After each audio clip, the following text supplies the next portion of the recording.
fighting with me over dresses, and they have a whole selection of pants, white pants. Billy, I wouldn't want to go up against you. They didn't seem to be scared. All right, everybody, welcome to our Monday, March 23rd, 2026 budget meeting.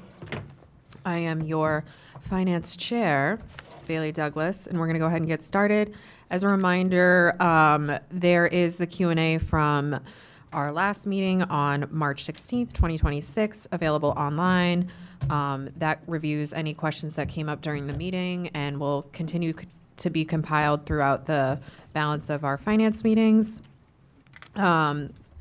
Next item is, did anyone have any questions regarding anything from admin through parks at our last meeting before we get started on the West Cumberland Cost Center? Anyone? None. Hearing nothing. Helene, did you want to start us off? Did you have any updates you wanted to share, or Matt? No? No, ma'am, no updates to provide. All right, so if we have nothing, we'll move on to 440. Get started. West Cumberland Recreation, starting on page 100.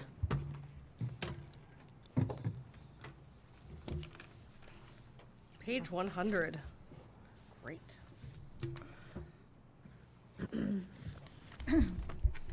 So the West Cumberland Rec, this is basically to maintain the building facility outside building there. So it's comprised of the utilities and some budget for building maintenance. Do you have a question? Yeah. Go ahead. The phone going up, is that just inflation, or are we adding something for another $168?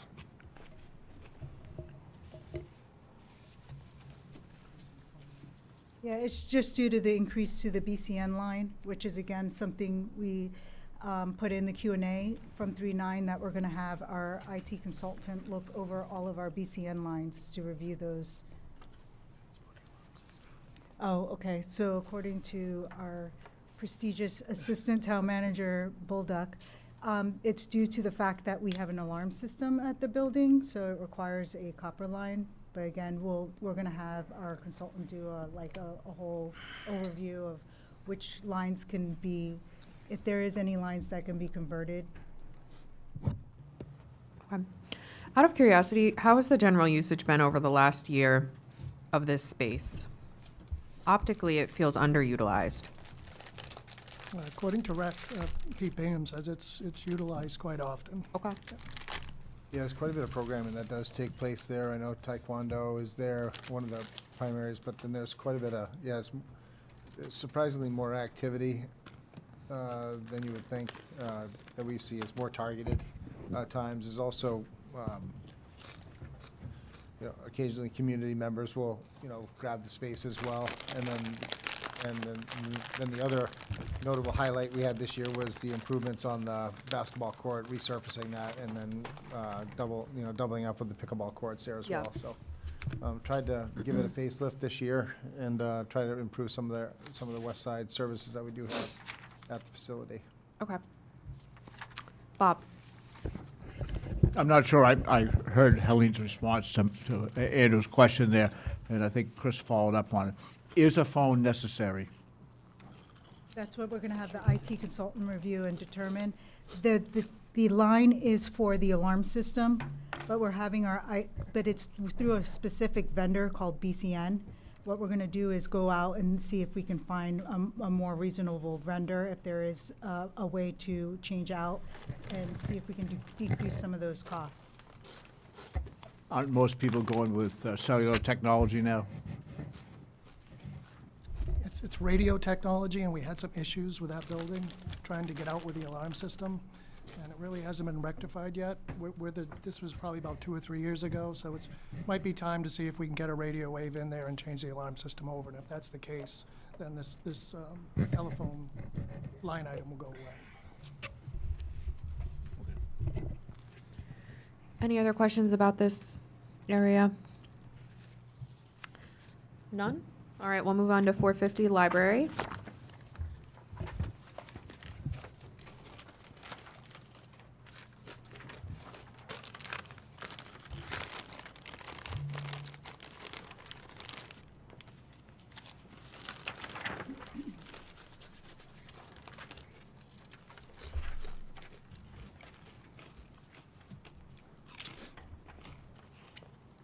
So for the library, the majority of the changes, again, are from making adjustments to the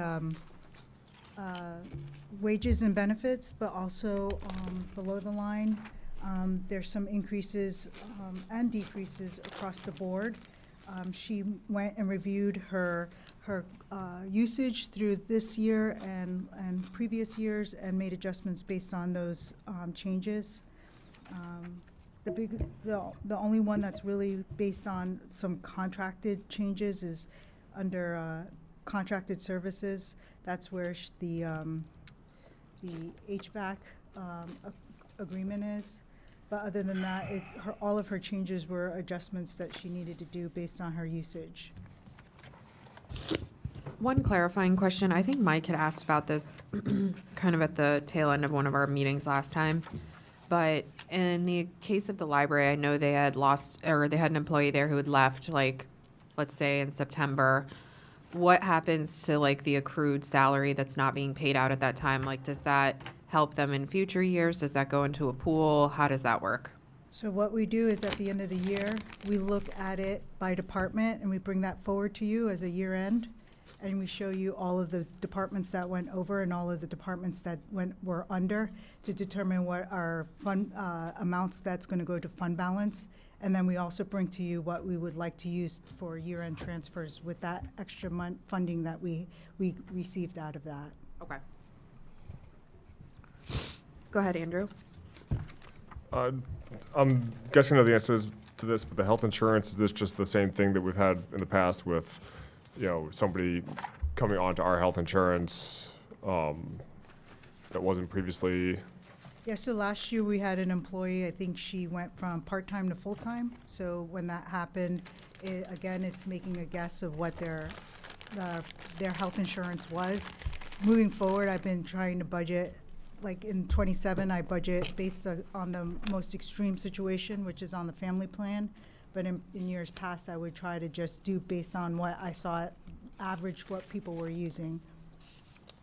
And then the training, is this, it's an increase with the graduate reimbursement. It looks like, it's an increase in training. Is it increase with the graduate reimbursement bit, or is that based on, you know, a new person that would be taking advantage of that, or is that based on just an increase in that reimbursement bit, or something else? No, you're good.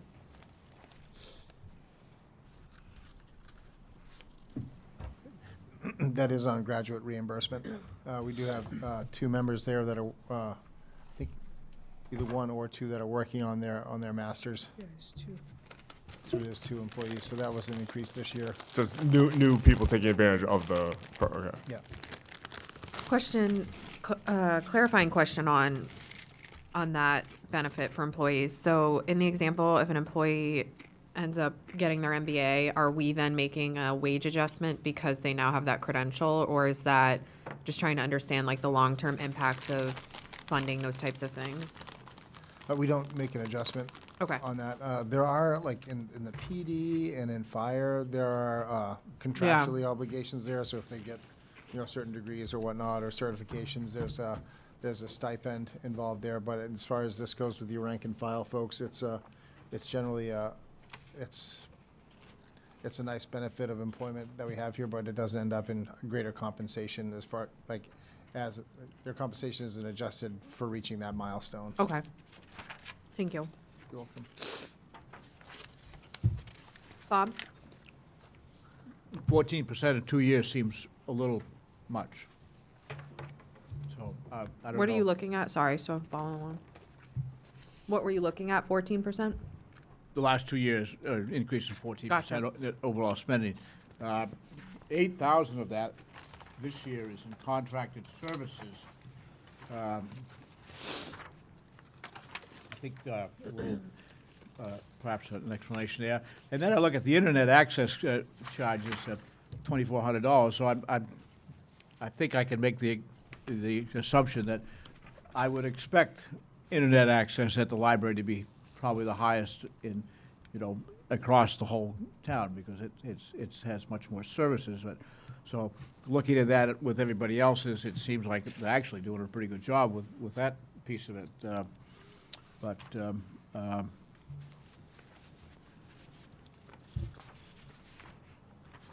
contracted services, just as a line item there on page 105, it's 14,024, and then on page 107, we're at 43,000 contracted services. So I'm sure there's a good explanation for that, but I think as a general statement, the 14% in 2 years seems high.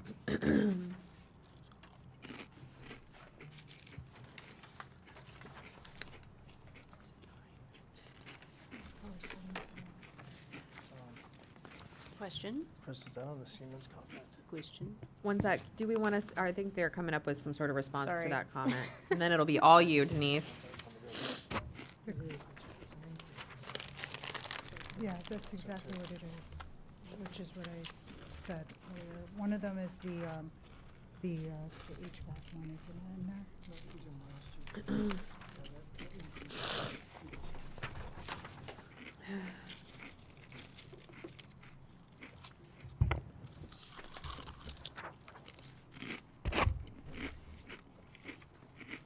Crunching right into that mic, Bob. You're crunching your chips right into that mic. Everyone can hear you chew. ASMR. No. What do they Like call Sorry. PTSD. Wow. Just So a there was an PSA. increase on their D&D cleaning of 4%. And then I know there was an increase in their,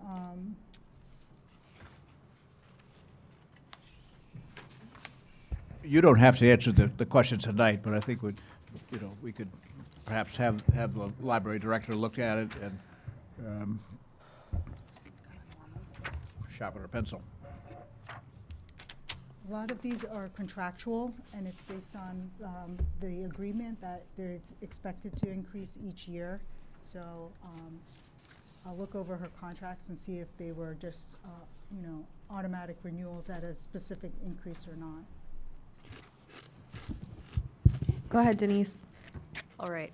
I see a lot of subscriptions, and they all look pretty required, useful. Just wanted to make sure that all the departments are going through their subscriptions every year and making sure that they're still relevant. Because I know we trim those out pretty often annually, but just double checking. Yeah, it's something that you do want to take a look at. I mean, library is is probably our highest in the subscription business, but that's just due to their items that they have Yep. on hand.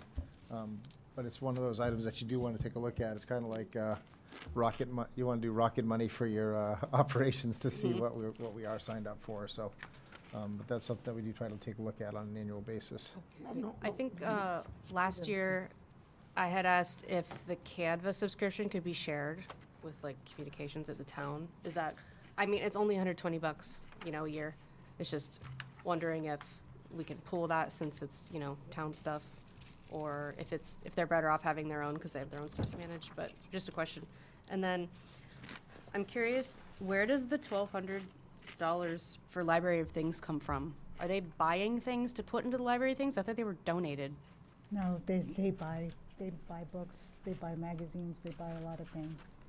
And different items. There are some items that they do pick up, and there are others that are donated. I think the e-bikes that they've had the past couple of years, those have come from a bicycle shop that's Okay. brought those forward. And so it's kind of a hybrid combo, I guess Yeah. you could say, of some that are donated and some that they might purchase Okay. annually or replace even. Right. I can't remember when it first was established. Was there anything in the crier about like, we're seeking this, this, and this for our Library of Things, or does that go out? Like, if they're looking for a particular thing, can we put that? Yeah?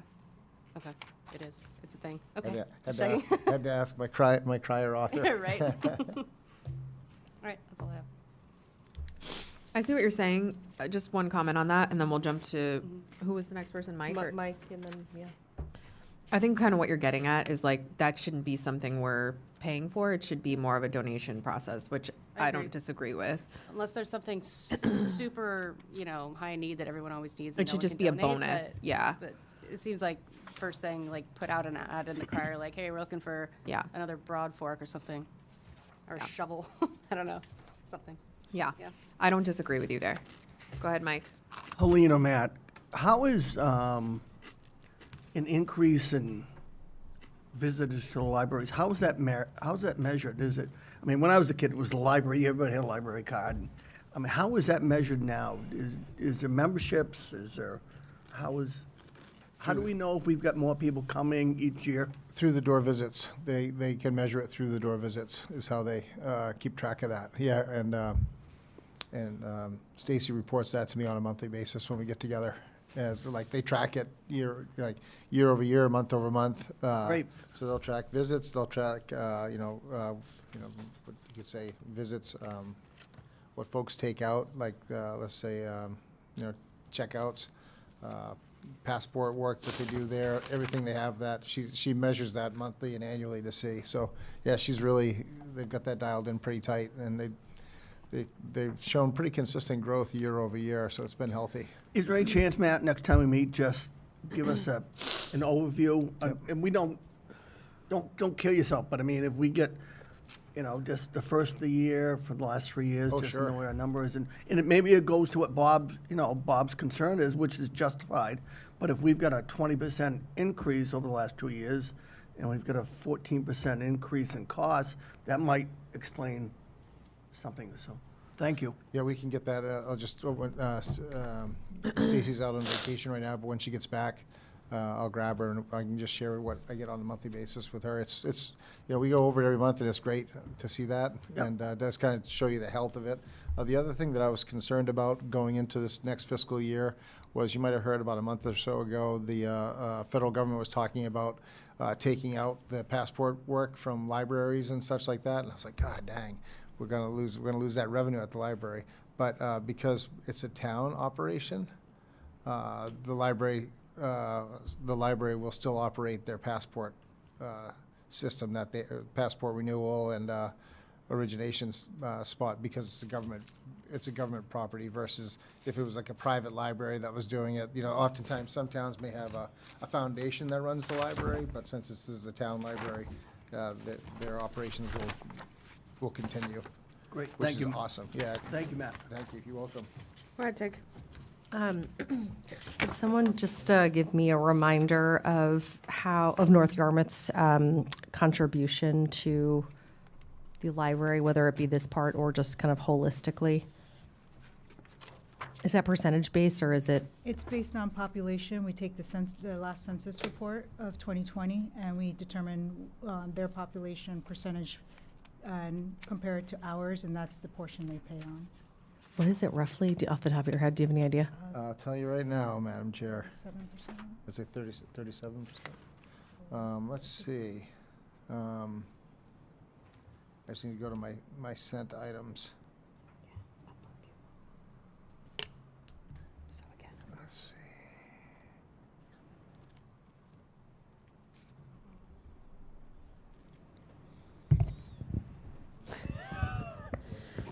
We're all thinking the same thing right now. What? I don't know. I'm laughing at Denise. Oh, The sandwich is too big to put in my mouth. Trying to Like, cut I'm with a just gonna plastic eat it like fork. it's a salad.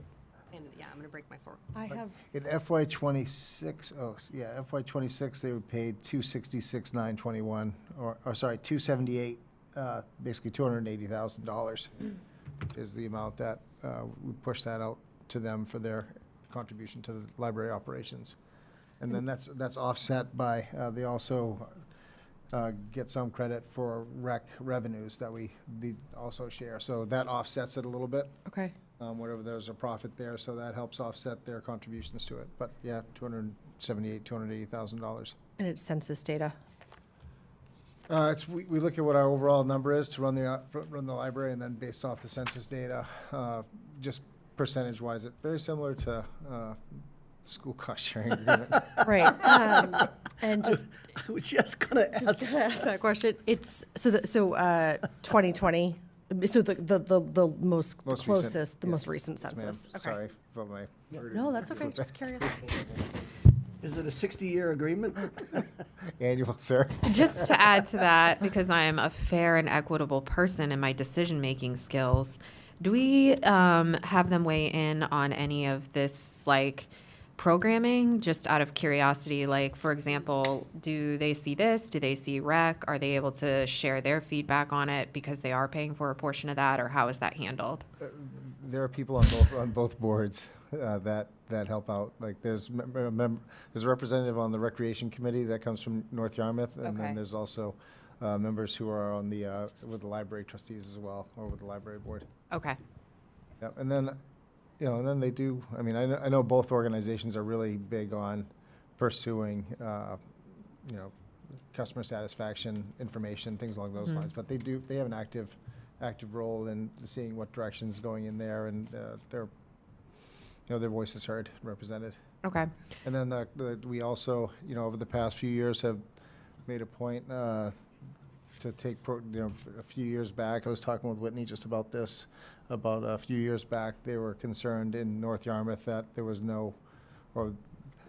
any programming that was taking place at West Custigo or at the community center. And so the library's made a concerted effort to take programming there as well. Yeah. And so they've done that and been a focus to do that as well. Love that. I think it could be a good act of faith to just share like these cost centers with them in an email transaction and say, just in case you want to provide any feedback, just as like a. Right, we do. You do? Okay, Yeah, all right. Kathleen breaks it down on an annual basis. So, Arlene, are you laughing at me?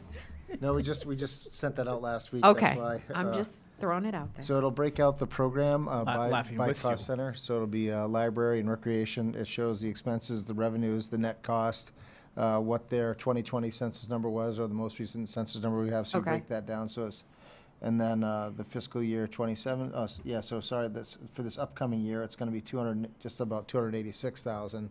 So it's a slight increase from last year. The current fiscal year we're at 278, and next year we're going to be at 286. So there's a little bit of an increase, and so that's kind of where. And then we bill it quarterly. So for every quarter, starting July 1, they'll send us basically $71,400. Okay. And this model is what? How did we get here? Is there the opportunity to make it more of like a per household model? So however many houses they're sending tax bills is how the total number we're going off of every year versus going off of a number from 2020. Then we have real-time data. Yeah, there's really no, I don't think there's a document that memorializes it. I think it's more of a handshake type of agreement that's been there. So if you want to look at it that way, or you could wait until, we're not too far from 2030 when you could look at that again, or it depends. I mean, there's different ways you could break it down.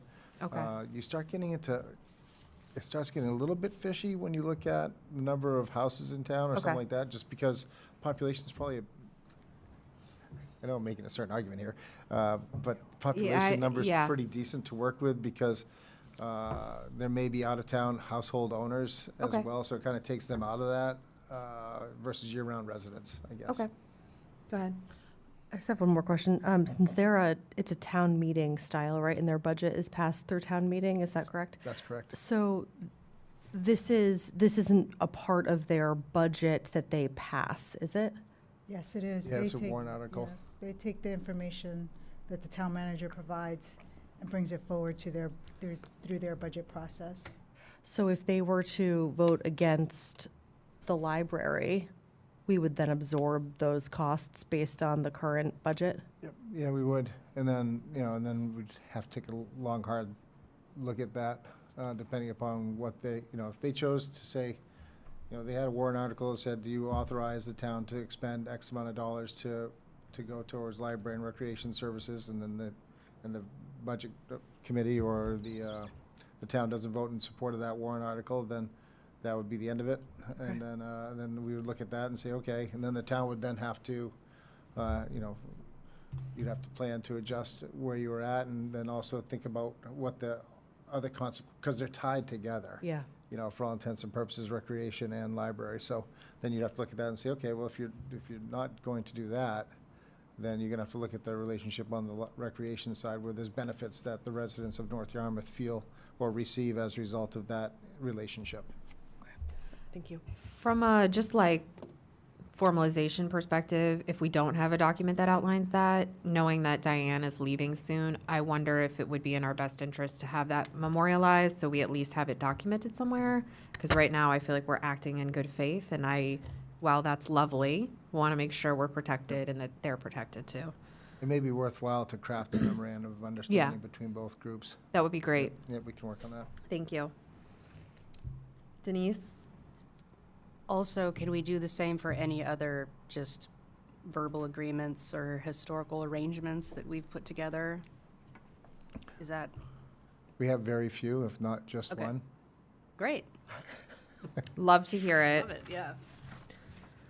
I think the general feedback that I'm hearing is that if we could just get a clarity on like, from Bob in particular, just the rising costs here, right, Bob, is kind of what you're looking for? What is the action item there?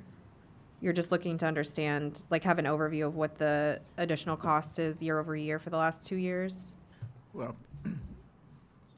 the first question is that 15% in 2 years, I think is high. Okay. And then I think that the contracted services, I'd just like to see a little bit better explanation. And I'm sure that they're, all within lines, but I just like to see what they are. Okay. You only get 5 licenses for Canva on a $120 account. That's still a lot of licenses. Yeah, how many hands you need in that pot? Yeah. I don't know, I mean, I know that at least 3 of the 5 do a lot of the content creation on the stuff. Just saying, I don't know Yeah. how many And that's people. exactly what it is. Right. They use up all their licenses, whereas the Yeah. Director of Communications uses hers with the Recreation Department. So they're all being know. utilized.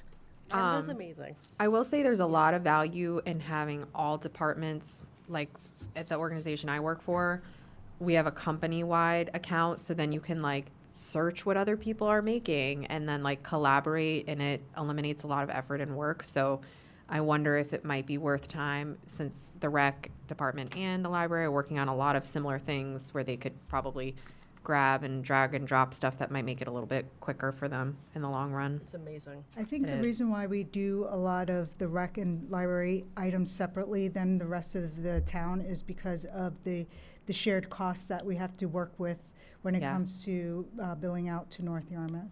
Okay. If there was a way to split that, I don't know. Cool. The other question I had was about the computer equipment. I believe there's a $10,000 computer maintenance line item. Are we keeping any computers in the library currently or is that just staff equipment? Just the ones that you can use in the library. Do people It use doesn't even those? look like a Yeah, hardware. It yeah, breaks there's it down a- into like Tons of licenses. computers. That's one of our highest user areas. Oh, wow. Yeah, a lot of folks, Didn't know that. yeah, if they, it's a combination of both staff as well as the general public items that they use out front for Okay. maintenance and replacement. Great. But yeah, it's high traffic. A lot of folks who may not have it at home can use the internet access there or the hardware there and get to what they need to get done. I love it. Jeff, did you have a question? Yes, I got 2, actually.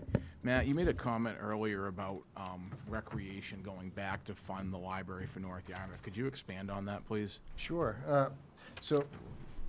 Thanks for asking the follow-up, Councilman Hollick. So what it does is basically they have the 2 of them together, so they'll look at what the expenses and the revenues were for recreation. So if there's, like, for this year, for instance, recreation might have been, showed to the good side, basically $3,200 in revenue that is greater than expenses. Okay. So they get a share, basically they'll take that percentage, same cost, same percentage that they use to allocate the cost side of it. Yep. Also use that to allocate the revenues if there are some there, so they'll use that. So let's say that $3,250 resulted in them getting credit for like $1,000 to offset their annual expense. Okay. So the two are kind of just in there to hybridize into one number. Okay, so they're getting 37% of $3,200 based on this year. When it comes to the expenses of recreation, all those costs are coming from the town of Cumberland, correct? Or is there, or, No, it's all net. okay. It's all right. net. Okay. So my second question goes back to the line on cleaning. Is this the only cleaning that we hire out, or is the rest of it? So yes, Okay. yeah, it's the only contracted cleaning we have. Just out of curiosity, when was the last time we bid that? It has been a while, Yeah. but I think the pricing that we are receiving is, we Yeah. wanna stay with the vendor we have, because it's really reasonable. Yep. Yeah, he hasn't increased Okay. in a while Yeah, either. I think you might have gone up 4% this year, Okay. and was kinda, yeah, it's still a really, they're very happy with the service, and Okay. Stacy is very conservative with the dollar. Right. If you think it's good, I'm It's a done. deal. I'm Yeah. done. Yeah, it's a fair deal for, It's a hard for good vendor to services. find. Yeah. Yeah, that too, Okay. if that's helpful. Anything else for library? Do we have, and I know it's probably, I don't know, in the other binder from last year, I'm looking for like, when it comes to like, office supplies, like flat $6,000, for example, are we budgeting off of actually what was used in the prior year, or are we just kind of going with 6,000 and trying to buy enough supplies to meet that, or? No, if you look, she's been spending between $6,000 and $7,000, so I think 6,000 seems conservative for her. Where's that? On page 106.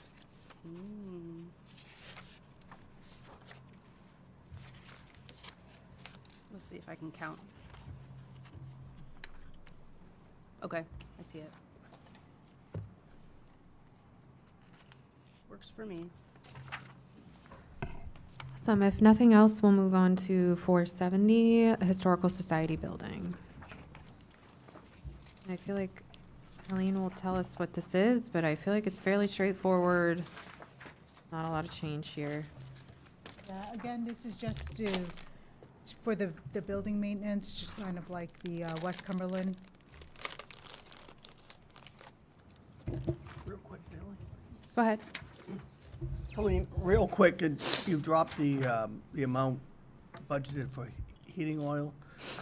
Are you, with what's going on right now, are you comfortable with that?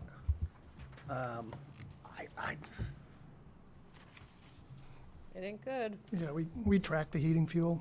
It's on natural gas, so we kind of do our average on that. The internet is, they're close enough to the library, so actually we're connecting to the Wi-Fi with the library. So that's why you can see that the internet has gone down and the telephones have gone up. So we never really budgeted for internet. The telephones were in the wrong spot. I don't know if that answers your question. Not really. Okay.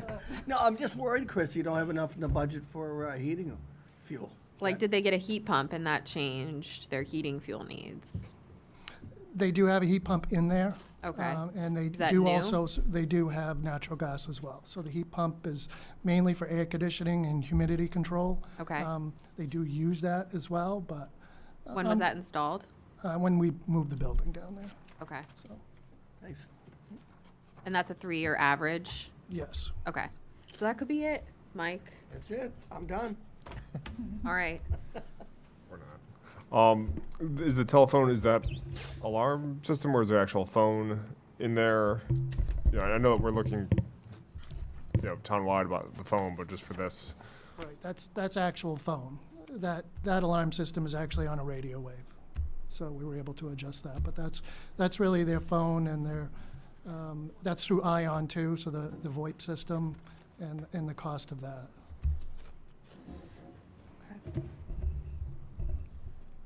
Councilor Reeds, to your question on fuel, oil at the end of the day today was at $88 a barrel, but who knows what tomorrow brings? Yeah. So that's kind of why we use the 3-year average when it comes to heating fuels, to try to smooth out those, let's just say, the rough waters that exist. Okay, thanks, Matt. You're welcome, sir. Just as a bit of history, when we moved that building down there and we did the renovations, I strong-armed Bill Shane into spray foaming that building. And the payoff is, that's why it's very inexpensive to heat. Good idea, Bob. And we should be looking at that on any opportunity we have if there's insulation involved to get that R value up there. You know, Bob, I'm just going to tell you my 2 cents on spray foam. I know you didn't ask, but it really scares me. I am convinced there are going to be mold issues in a short period of time with everyone that puts spray foam in because there is no movement or ventilation and it's just stuck. And I'm scared. And You can't just insulate without a proper heating and cooling system that has a HRV and an ERV. which scares is- me. You have to have the change of air, and without that, you will have mold if you just dead air. But if you have an air exchanger in your house or your building, you don't have that problem. I'm still going to fearmonger that. You come to my house. Call me in 10 years. I guarantee you there will be mold. I promise. I'm paranoid. Anyway, I'm sorry.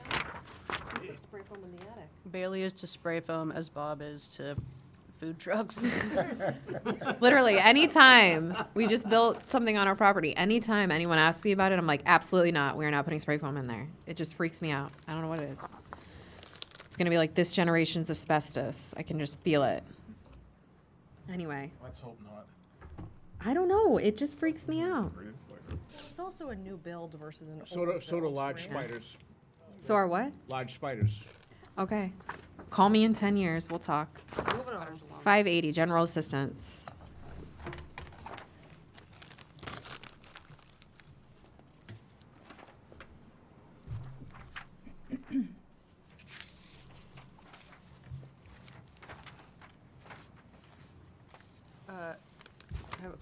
So we always try to simplify the budgeting in this process because we don't know where we're going to end up being. So our major 2 components of the budget consist of any spending that we do for anyone who comes into our doors requesting financial assistance. And then the other piece is the contracted services for using the county to manage that process for us. So we try to just put 2 lines items. Anything that we request reimbursement from the state will get reimbursed at a 70/30 reimbursement rate. And then we also have we have some donated funds in another fund that is also used to help supplement the assistance. So, Did you have a question? No, it was the 70/30 breakdown that I was after. All Thank you. right, go ahead. am I reading this right in that for at least some years, not every year, but everything below miscellaneous expenses, the housing, food and household supplies, et cetera, we go back to the state and ask for the reimbursement, and that's the 70/30 split.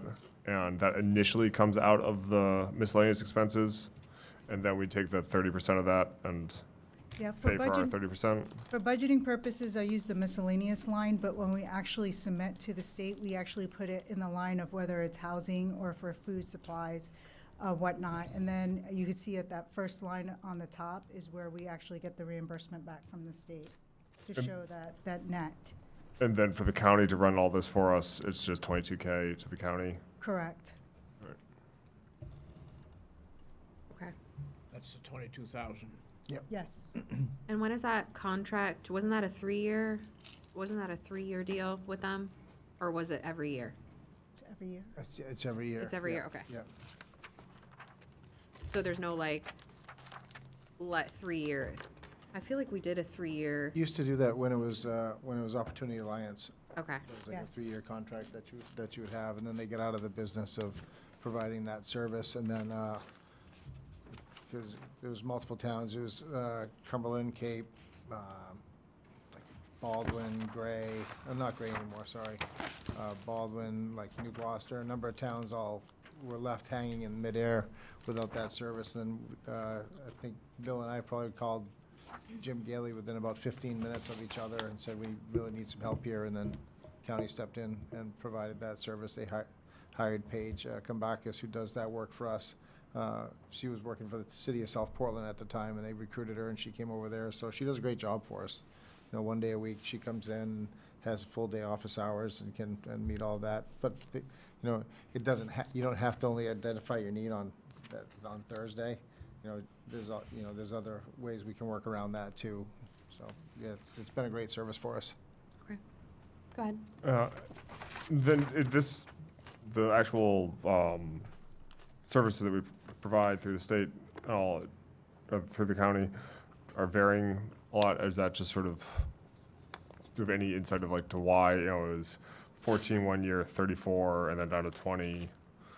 You know, I'm guessing if we looked back, it would be more variation, or is... As far as the different levels of expenses on household expenses and whatnot, yeah, it depends upon the year and the volume of service that's needed. But I'm sort of, do we have any insight into why? Is it the people that are in town are, you know, year one, we have fewer people that need help, and then year two, we have more people moving in and then moving out, and all, or is it more of, you know, the expenses that year, the actual expenses for something for housing is going up or going down, or, you know, it just seems very chaotic. And you'd think that if... It depends upon who's living in town at the time. So there are some who, yeah, people may move in or move out, depending upon where they run into, needing service level. And we don't have a lot of people who I would say, or historically have been chronic, or let's just say consistent subscribers to the GA services. Consistent subscribers better than saying chronic, because it's not a negative connotation. It's just trying to help someone get through in a rough patch. So oftentimes they found that, and folks have got on their feet. There may be elders who also have done it, and they may have moved out of the community to they've either passed or they moved to other circumstances that work better for them, or combination of all of those. So it can fluctuate. Some years, I mean, like this year could be a decent year, where other years you may find that there's a higher need. And but the cost is, you know, Cumberland County, the GA maximums are set where they're at, so they can only be so much that they're going to receive for that benefit, as far as for housing would go. So that kind of tracks that way. But yeah, it can ebb and flow. Generally, it stays pretty consistent, but it'll, you know, some years you find that it'll, like housing could be a big crush one year, or heating is another area that the town's done a great job, but we have the benevolent fund that helps a lot of people out with heating costs in town here as well, to meet that, because they might fall between the cracks. They may not qualify for GA, but they definitely aren't able to afford heating. So the town as well has supplemented that gap very well over the years. Heating assistant is not GA, it's town managed and town administrated, right? Yeah, there's some of each, I think, but mostly the GA. They'll run through GA, but we run it through the benevolent fund to provide that funding. So, And then there's LIHEAP as well, above and beyond that, which is the low-income heating assistance or home energy assistance program, which is always kind of on, you know, at the crosshairs, I guess, in the fall. But that program was refunded again this year. So that's a federal program, so they'll get that as well. so I know that there are people in this community who donate sums of money towards Yep. heating oil or gas or wood or something like that. So if someone applies for general assistance, it's a county function. Does the county at that point come back and say, this is the request, and the town staff approves that, or is no approval or denial by the town? I'd say the majority just run right through what the state standards are. So if they find that they qualify for GA, our GA administrator can take care of that, approve it, and get that taken care of. If there's someone who might fall between the cracks, then our GA administrator will reach out to me and say, I've got this person that needs some help. They fall outside of here, but they need some help with this. So we'll find a way to try to get them over the hump at the time. So it kind of it's yes to both, I guess. But on the state stuff, if somebody qualifies, that's pretty clean. They'll go right through the whole GA qualification process, and Paige can take care of all that and get checks done, and that all gets taken care of. So I don't want to put you on the spot, but That's okay. it would seem to me that there are, or there should be, cases where general assistance doesn't have the depth of funding to provide for somebody, and that a request would either come back to the town council or the Lions Club or somebody and say, we have a special need here, how can we meet that? A lot of times they'll come, she'll send it to me. And I haven't really, I don't really want to publicize this, but really, generally you find, and Bill had done it before me, most cases, if they make it to that point, they're a real hardship case, so you find a solution for it. Instead of like, instead of bringing it to the council level where, it's usually not that big. For all intents and purposes, on the transactions that we do on a day-to-day basis, they aren't high dollar amounts that are being transferred, but, if someone needs a tank, needs 100 gallons of oil, or they might run into their car, they need tires, or they need to get an inspection, and they need to get a couple of things fixed on their car before they can get an inspection. Little things like that where someone, if they don't have that, all of a sudden they could be in a position where they might lose their job, or they might need that so they can get a job, or things along those lines. So there's different, not all circumstances are the same, but we find a way to try to assist somebody through a tough patch. If somebody needs a roof or somebody needs a wheelchair ramp, I'll make sure I know about Yeah, it. we could do that too, Rob. Yeah, and there are agencies out there. Paige will know about that too, because they're like, oh gosh, I'm trying to think. There's an agency out there that has that we did through CDBG last year. They have, ramps that they, like if someone needs that for their house, they now have fabricated ramps that they, not wooden, but actually that are built on there. They're like aluminum ramps. They can come there and hook them up with that and set it up for there as long as they need it. And if the gentleman or lady who needs a ramp to their house passes, or they move away, or something like that takes place, they'll come and grab that back and they'll take it to the next house that does it. Or there's she has access through that network too to other agencies out there that may be able to provide assistance. But if there's all kinds of folks that we try to network that heavily. Try to meet those needs. Awesome. Any other questions about this cost center? One last one. I mean, Sorry, the benevolent fund, I know I know we have a couple of high octane donors. Is that at a healthy balance, especially with everything we've been talking about with fuel prices? Are we feeling confident that next year we'll still be able to help all of the families? I mean, obviously, I don't know if they're gonna call every year and give us a pile of money, but that's always, fingers are crossed, right? It's healthy. We can weather the storm. Yes, ma'am. Okay, Yeah, awesome. We can, and then, we do have some very generous people in this town or in this community who who specifically look at that, or needs that are in the community, that we get to talk with them on an annual basis to see, okay, what's the best way to target that assistance? Is it towards the food bank or food pantry, or is it more towards heating fund? And this year, we had the conversation, said, well, heating assistance is probably gonna be the big one this winter. Okay. The food pantry's in healthy financial shape, so let's allocate X amount to one organization and put the rest of this towards heating, heating assistance. And town's been very fortunate with some very generous community members. And I don't know if you guys know this, but our town manager went and fixed someone's furnace a couple weeks ago, so he'd my furnace? no, it wasn't your furnace, it another was one. someone, Matt went to fix someone There's else's. actually oil, I could do something about it. That did come to help me in my time of need. You had that talent, Matt. Yeah, other duties as assigned, Counselor Eads, other duties as assigned. I don't think that was assigned, I think that was the goodness of your heart. Just a lot of fun. Being a great person. Yeah, helping a good person in a position. So that was a lot of fun. They had a much better furnace than I did in their house too, so. Oh, golly. Okay, moving on to 590, health. Golly. Golly gee. Yeah, gee willikers. 590 is basically set up, we are required to maintain a health officer on retainer, and this is to pay a stipend to her.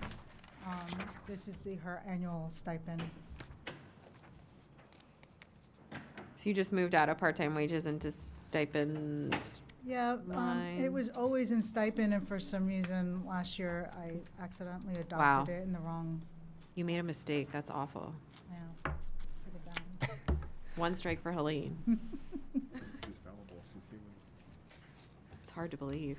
First one in 15 months. This feels pretty straightforward. Does anyone have any questions on this? Nope. Do we have to pay family medical leave if they're on a stipend? Because I don't believe we do. I think it was, you know what, I think it was set up last year because we were looking at it as a wage, and Yep. that's why, so good catch on that. Just saved you guys $18.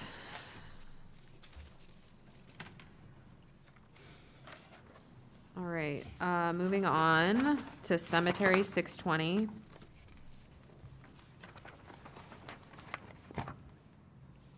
Whoa, big increase. So the Cemetery Association account, this is so that we can pay for the association to maintain the town-owned cemeteries for us. I know there was plans of a successor for this. Mr. Story's eventually going to retire, I think, right? Is He there? does, yeah. Is there a world where we could bundle this into the new hire that Chris wanted for Public Works and have this be a swan song for Mr. Story and bundle that into that position? Sorry to put you on the spot. Do we know when he wants to Do we, retire? yeah, do we know? Mike, do I you know I know he wanted to. Not this year, but we may want to look at next year. Just a thought. We do need to have a long-term, a near-term, long-term plan. Bob's excellent, he's in great shape. Yeah. And, but he has, you know, he has mentioned on more than one occasion to me that there are a lot of people who are, let's just say, made from the same mold as Mr. Robert Story is. Yeah. And he's a gem of a guy, and he knows this better than anybody, so we need to start having those conversations at least to figure out what our next step's gonna be. I've Just- been working on his son. Okay, I was just gonna say, maybe it makes Yeah, sense. he's told me.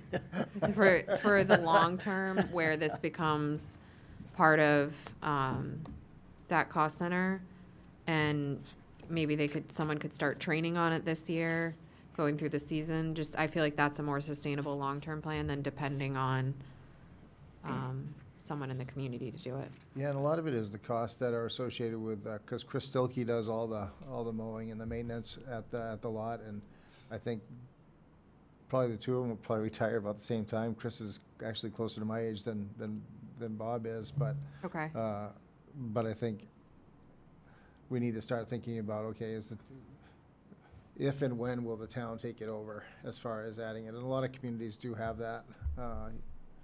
You know, we'll have to think about doing like, you know, there's a whole system in play that you'd want to set up, such as like library trustees and Yep, who is going to manage lot rent, lot sales and yeah. all that type of stuff, and internments and things along those lines that we'll have to take a look at as far as who Okay. we would contract with to do that, and if we would do that on our own. Sorry, I feel like I was not super sensitive in how I delivered that message, but I think you get where I'm getting at. Yes, We ma'am. should definitely have a long-term plan. One other thing, Bailey. Yes, We've got to have a conversation. Bob came to me about a year ago, which I brought up. yeah, We've got 300 or 400 plots that have been purchased. Nobody ever used them. Nobody's going to use them. okay. And what the heck we're gonna do with them? Some were sold 200 years ago, and Wow. so And then there are town-owned lots as well, that we have Yeah, to I think could put about. my mom there. As far as, because the town's a direct owner of many lots as well in some of the in some of those cemeteries, so It's a question of figuring out how you want to do that. So that may be part of the whole larger mosaic of the library question. Okay. Thanks. Yeah, if we could just make this somewhat of a priority to get some clarity on before the end of the calendar year, or like, We could sell Fiscal 14 of them year. right here tonight. okay, well, I just don't want this to get lost in the shuffle, and I think, like, let's just be proactive, that's all. Anything, go ahead. Helene, the miscellaneous expenses that Yeah, came so, in, so in the past, what we would do is the insurance, we were just charging it to nonprofits, which is actually the portion that goes to the actual association. So I just try to separate the line item out for the insurance portion of that. It's easier to bill. Yes. God, I just. Okay.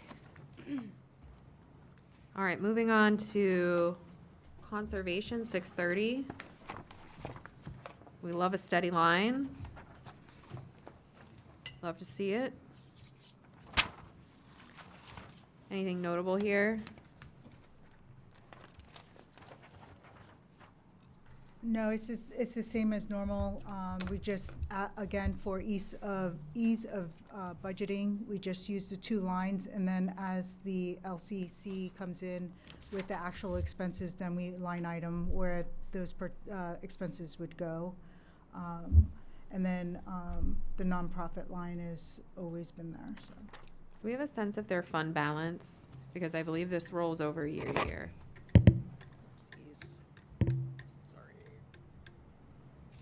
So whatever they end up leaving behind in this account, it was requested that we move it over to a conservation, lands and conservation reserve account. Yep. Is that the account you're looking for? Yeah, what's the fund balance on that?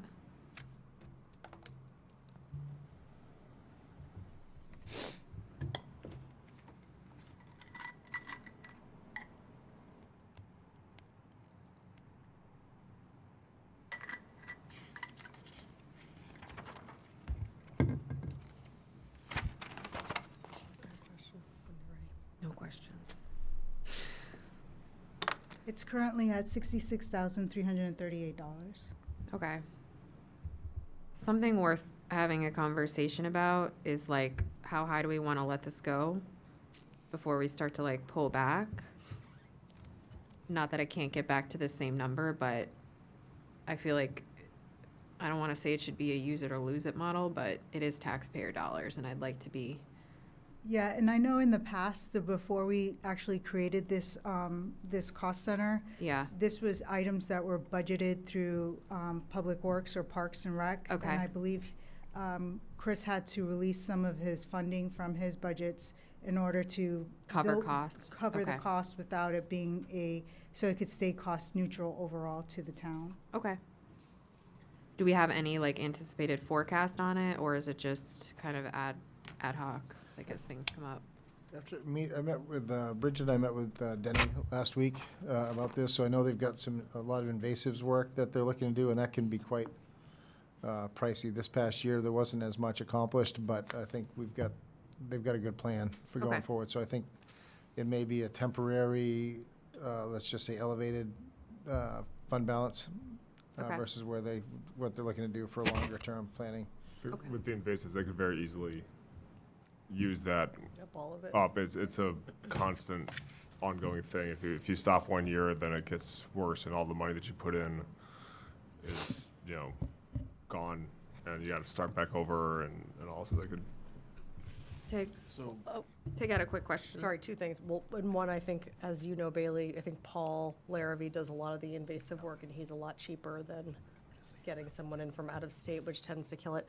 I was curious, Chris, if you just knew offhand, how is their electric mower working out? Do you know? We've had a lot of issues with it. Oh, okay. Yeah, so we've had a lot of maintenance issues with it. So we're still using it. Yeah. It's been a challenge. I don't know if it was something new and the one we got was just not the best, but We're still using it. It's been down more than it's been up. But we're not gonna do a switcheroo anytime soon to electric mowers? Right at the moment, no, only because it's not cost effective at this point. I mean, the same mower gas would cost $6,000 and we spent $32,000 for that one. So that's where we're at. Okay. But not saying that that's, yeah, I know that the LCC is still looking at grant funding. A lot of that was grant Yeah, funding. yeah, I and remember. Certainly, if they came through with more grant funding, yeah, we would start to change over the fleet. Okay, cool, thank you. I think Jeff had a question. Bob, was Bob? Yeah, Bob. I think I'm having a hard time hearing you, Elaine. What is nonprofits and what is the breakdown of that $40,000?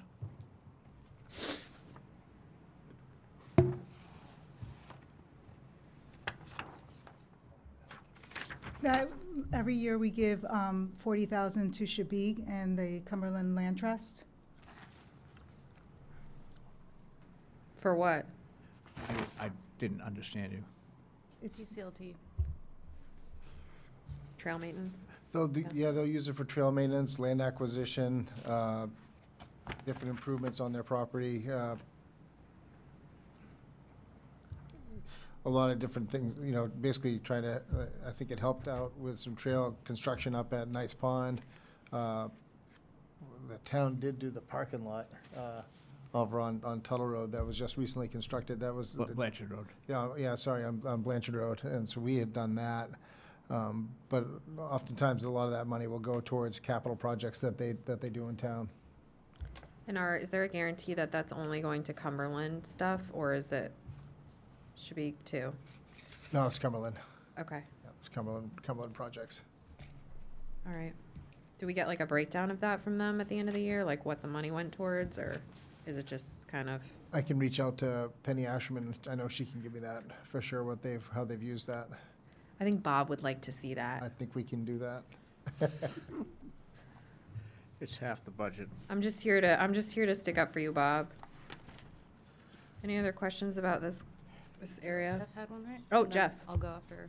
I don't want to take up too much time, so if we want to talk about this another time, Andrew, that's fine, but enlighten me on this management of invasive species and what's entailed in it. So basically, you've got on the plant side of things, mostly invasive species. They come in and they take over the local ecosystem and just outcompete by far everything that's native to this area and all. And then you get buckthorn or bittersweet or Japanese knotweed or something like that comes in, and then your forest turns into effectively just that.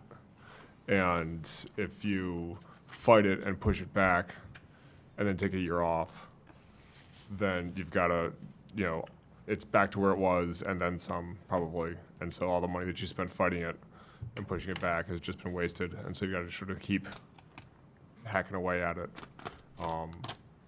constantly. It's just a never-ending battle. So is this a chemical treatment? Is this a mowing? Like, how do we? You will be able Yes.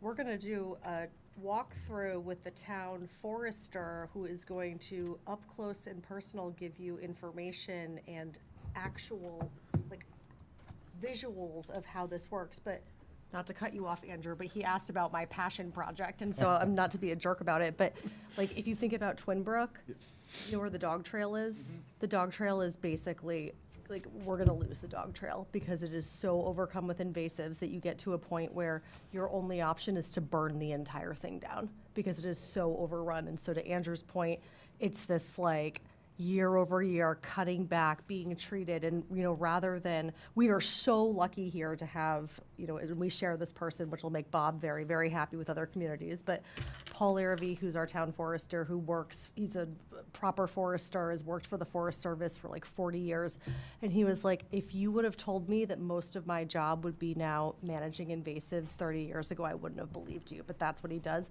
And the real benefit to working with someone like that, and from a budgetary perspective, why this is important, is because if you hire outside vendors, oftentimes from out of state, they come with their glyphosate and they just like, like spray the living daylights out of everything, and then you lose that entire spot where you have someone like Paul and other trained professionals. I know that Chris had some folks on staff at Public Works who at one point I think were licensed for spraying. They do this like sniper approach so that you're not spraying Roundup everywhere, giving everybody cancer, and instead it's very like, how can we, you know, really maintain this in a responsible way that's also cost effective?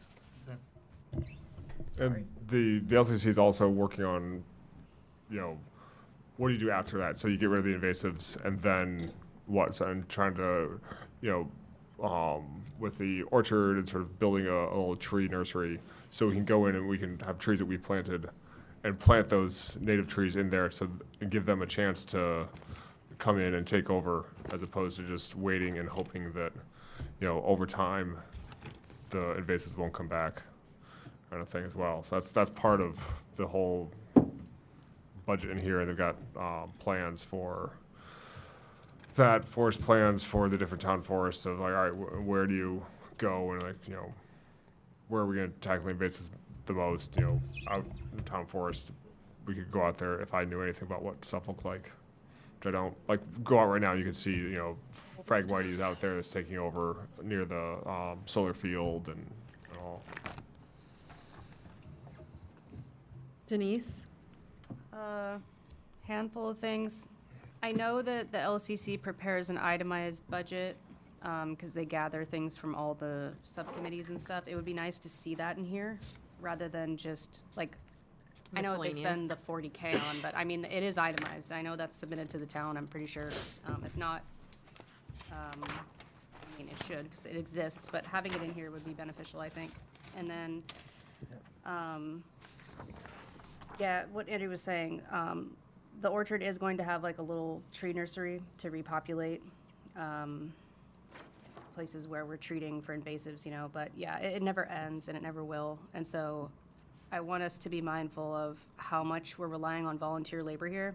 And if we don't have a long-term plan drafted up by the town to manage invasives, I think we need it.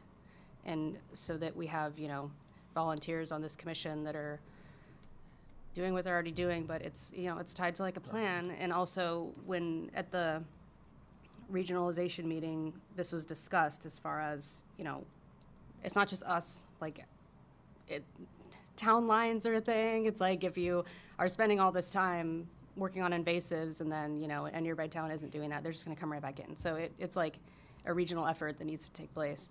And I imagine all of our plans would essentially be the same. It's the same management, regardless of where you are.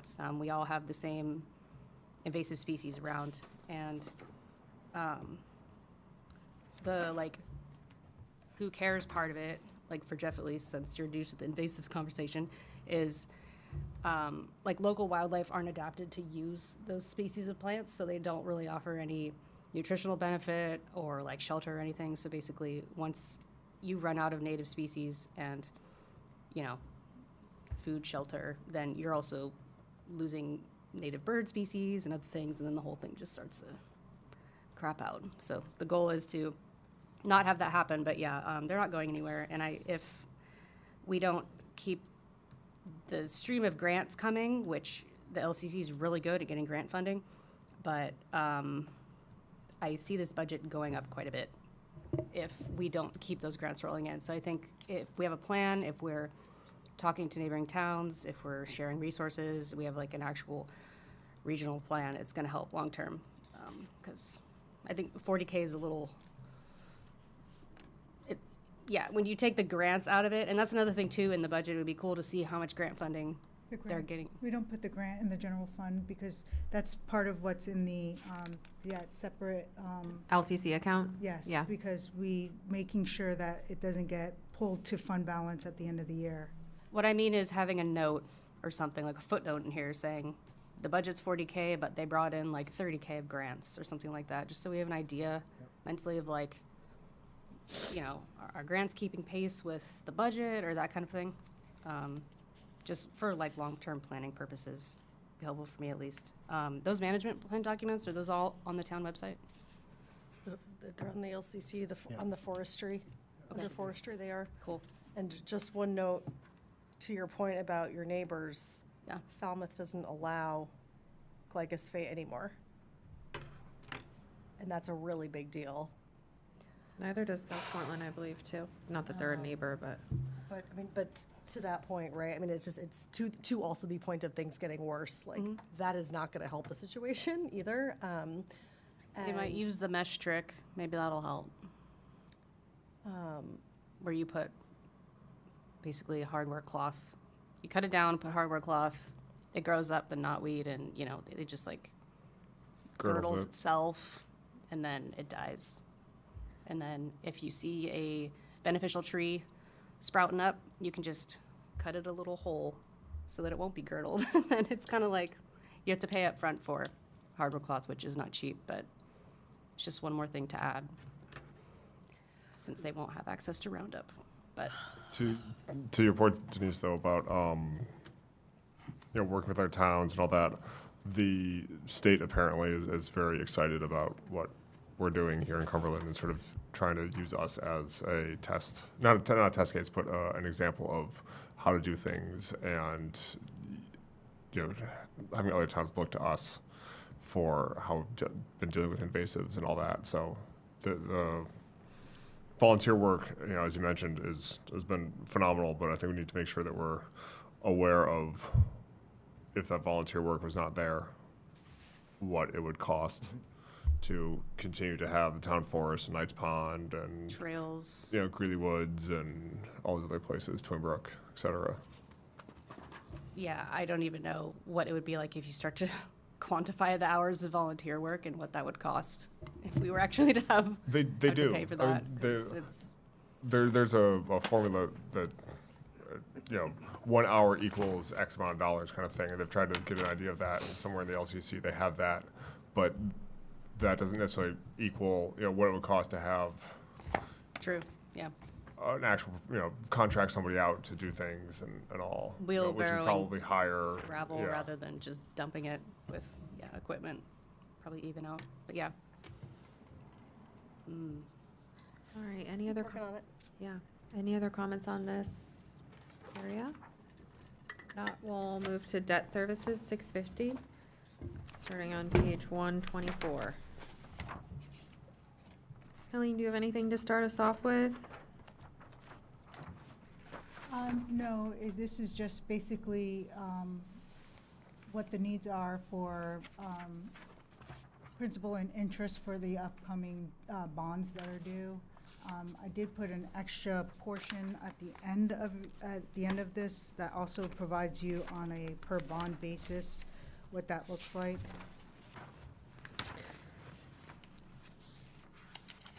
Just to set the table a little bit, I'm assuming the new school bond is not reflected here? That would not be part of our, Not our our, that would not be part of our budget. It would be part of theirs, and then it would be reflected in our bill. Got it. Do you have a question? Yeah. So on page 166, improvements / refinancing. I know that was from years ago, but well, actually last year.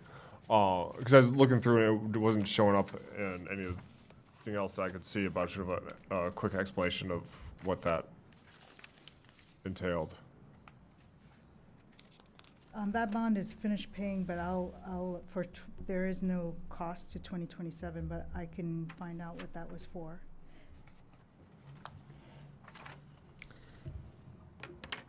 I feel like I remember talking about this last year, vaguely. Yeah, I think you had asked me to, when you asked me what the improvements were for. Yeah, I feel like they were Yeah, this is, related to the fire station improvements and No. historical society. no, that's the 2020 bond. Okay. That's when we did the beach. So according to Oh, yep. our assistant town manager, the 2015 was partly to refinance and get a refund on the bond, and then to also purchase the beach in 2015. So that's two-part, so you see 2015 improvements, and then below there's a 2015 beach piece. Okay.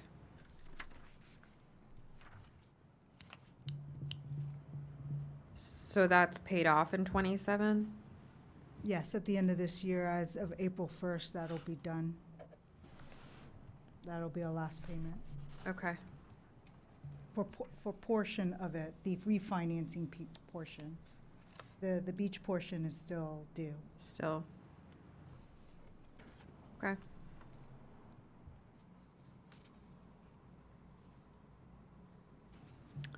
Any other questions about debts? Bob? Matt, our total debt is $2 million, is that correct? 1,922,973, Counselor Vial. And perhaps I'm oversimplifying, we're making a principal payment of $1 million this year.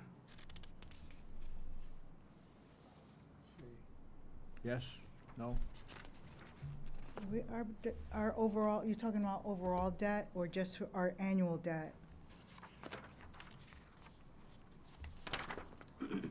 That's just our payment for the year. Yeah. Yeah, that's our debt service.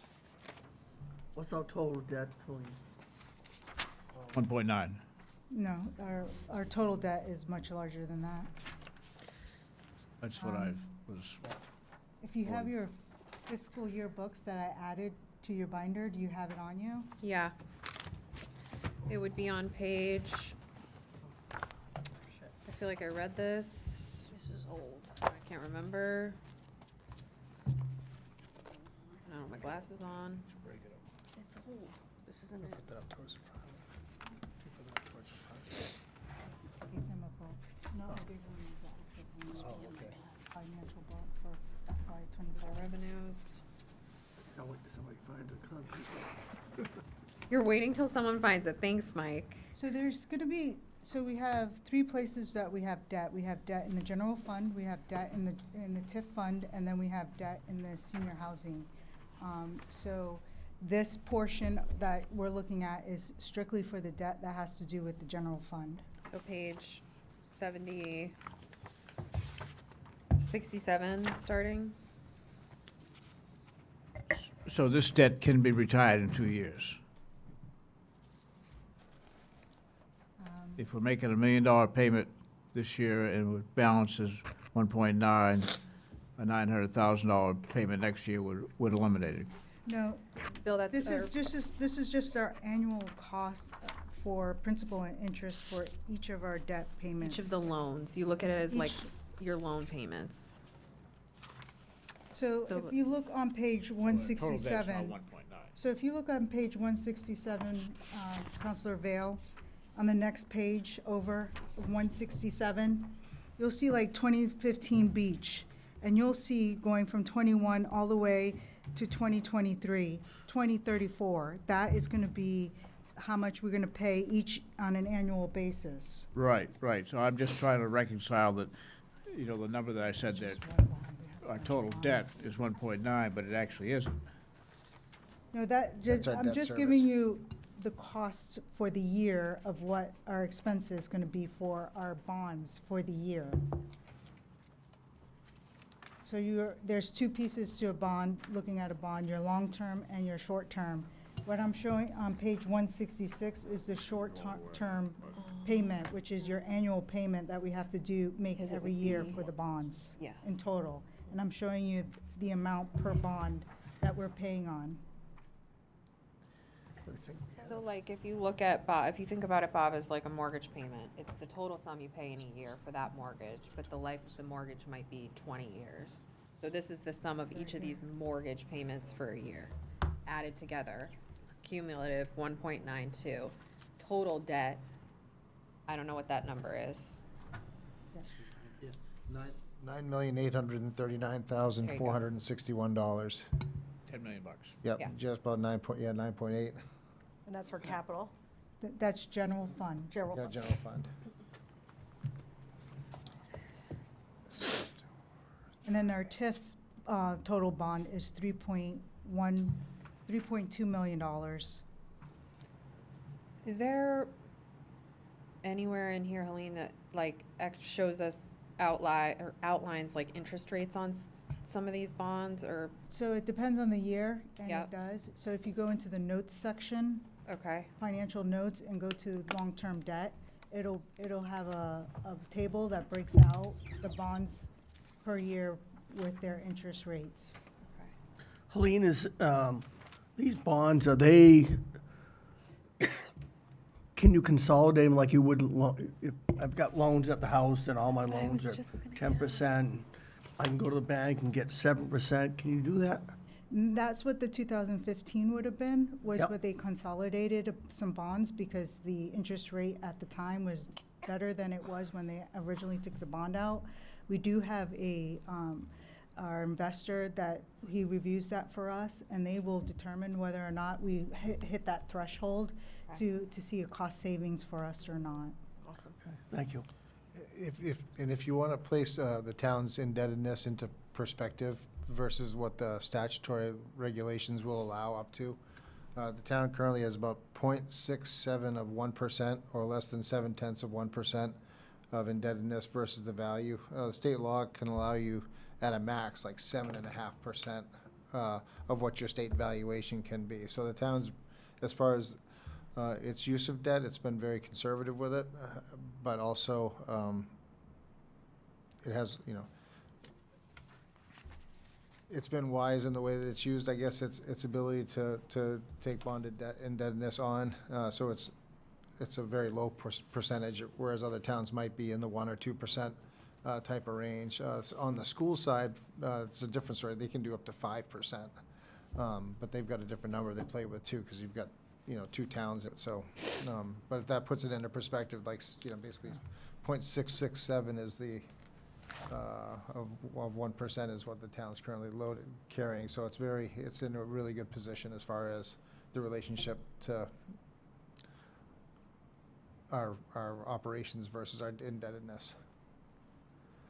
Is there any benefits? Like I agree. I just, It's good to know. when I go back to the beginning and I look at that 7% of total, of our total budget is debt service, and I'm thinking about Yeah. what are some of the ways that we can reduce that, quicker, either refinancing or pay a piece of it off here and there, and because I think most of us are anticipating that we're going to have a road project at some point, and I'd rather go into it with a reduced cost, and instead of making that 7%, 10 or 11 or 12%. Yeah, I think like Joe Katara, who does a lot of that work for us, he would look at that and say, like, he's always trying to generate business for himself on one side, but on the other side, he's also looking at what works for us. So if the rates tomorrow were down in a reasonable range, he'd probably look at it. Right now, if we consolidated and refinance, we'd be going to a higher rate than pretty much all the debt that we have in there. So it's a question of timing and getting that to work. I guess striking when the iron's hot is when you want to do that. But a lot of this debt is retiring over the next 10 years. So you're in decent shape at a low rate on the majority of it. I feel like I should know the answer to this question. We don't file a tax return, do we, as a town? No, we don't. We don't. No, we Okay, do. because I was going to We're say, is tax there, exempt. we're tax exempt. So then I was going to say, sometimes it's good to carry debt, but in this situation, there's no tax benefit to that. So just curious. I really should have known that, so I'm embarrassed I had to ask. But it does help our bond rating when you do have Yeah. to go to it, by being in the position where we're at as far as our debt to overall value ratio is crazy good. Yeah, So it helps when you do have to go to bond, because you're showing you can carry debt. showing Yeah. you can do it, and you've got capacity that's huge in comparison to other communities that Yeah. may be carrying a bigger load. So that helps your bonded, your fund balance, your the relationship with all the different attributes that we do have. Helene does an amazing job with our annual financial reporting. So we'll provide that to the rating agencies on an annualized basis as well, so they can use that to help, I guess you could evaluate our debt worthiness. So the town's got a very healthy bond rating, and we're partially limited by the size. That's kind of why we can't get to a certain level as well. We had the same thing in Cape. We would have had a AAA bond rating, but because the town was only so big, that you can only get to a certain level. But I think Cumberland's in great shape when it comes to that. So in the event that you do have to pursue bonding, we can do better than other towns that are similarly situated but don't have the same financial capacity. So in average consumer terms, we have a good credit score. Yes. Page 56 shows you the interest rates we're paying on those bonds. What? Why you, what? Sorry, this is like so stupid, but like, when you guys buy things like from Amazon.com or like in your tax exempt, how does that work with You the have a tax vendor? exempt account. I got a little card in my wallet that I had to push in, So- yeah, Lean would kill you. So if I you have to paid file, sales I tax. have to file with the state, I have to file with the state to show why we're tax exempt. Yeah. And we get certified, and then we provide that to a vendor so that they remove the sales tax from So our like thing. every vendor, you just Absolutely. give a little thingy-majiggy code.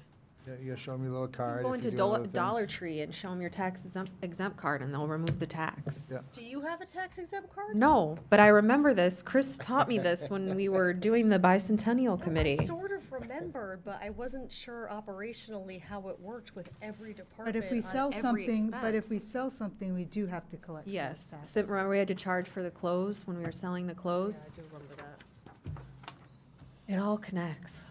The bicentennial is one thing versus an entire operation. Yeah. Like, I was just curious how you operationalize it. It's interesting. It's all tax exempt, like we deal with at work all the time. Like, there's tax exemptions for like mining. If you make material, that's tax exempt, but if the equipment's used to load process material, it isn't. It's all broken down by the state. But basically, Wild. like in the case of the town, like, we have their tax exemption certificate on file, and we And just so don't. you just know. You just don't add tax. Sales tax. Yeah. Yeah. Cool. And then the state audits you, and if you don't do it right, they fine you a whole bunch of money. And that's why they get audited.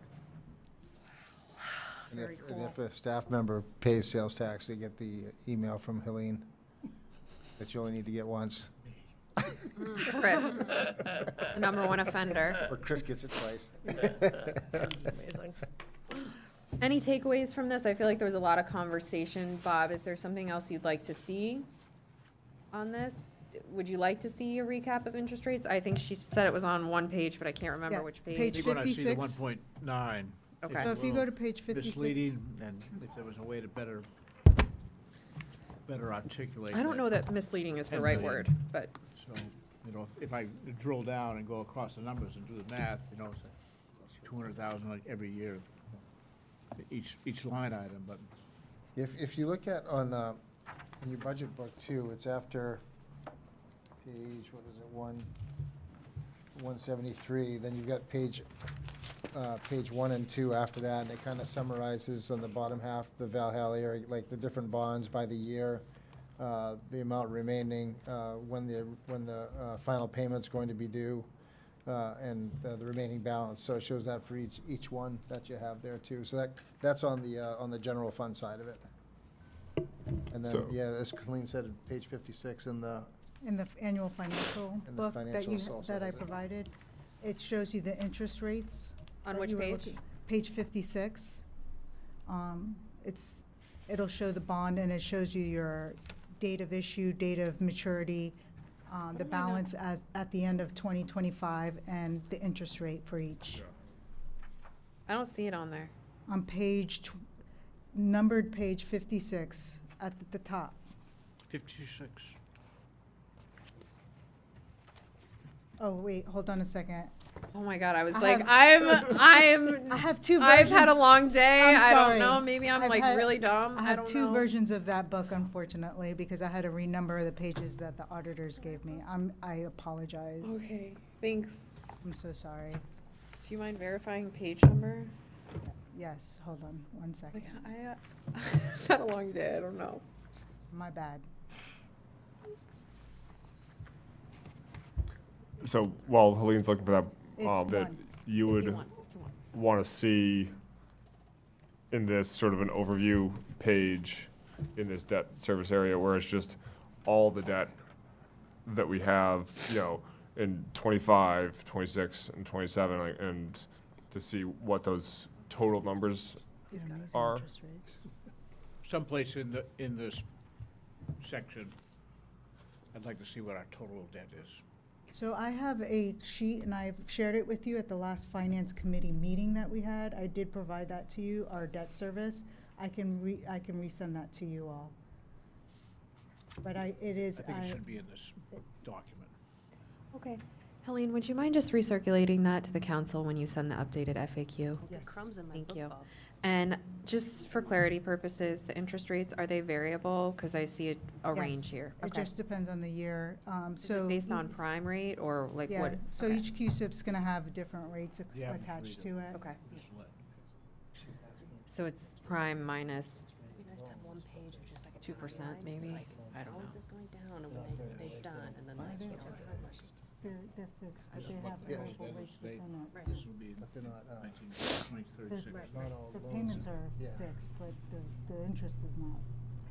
Yeah, well, it depends on the year. A single page that But they're not. delineates the total indebtedness in 2026, Doesn't look the It's, same it's way. not. the indebtedness at 2020, No. 2036, I just want to so make sure she understands that. right down to the Chair Douglas, if I could just point, Yeah. just a point of clarification, there are no adjustable rate bonds that we have. They're all fixed rate bonds.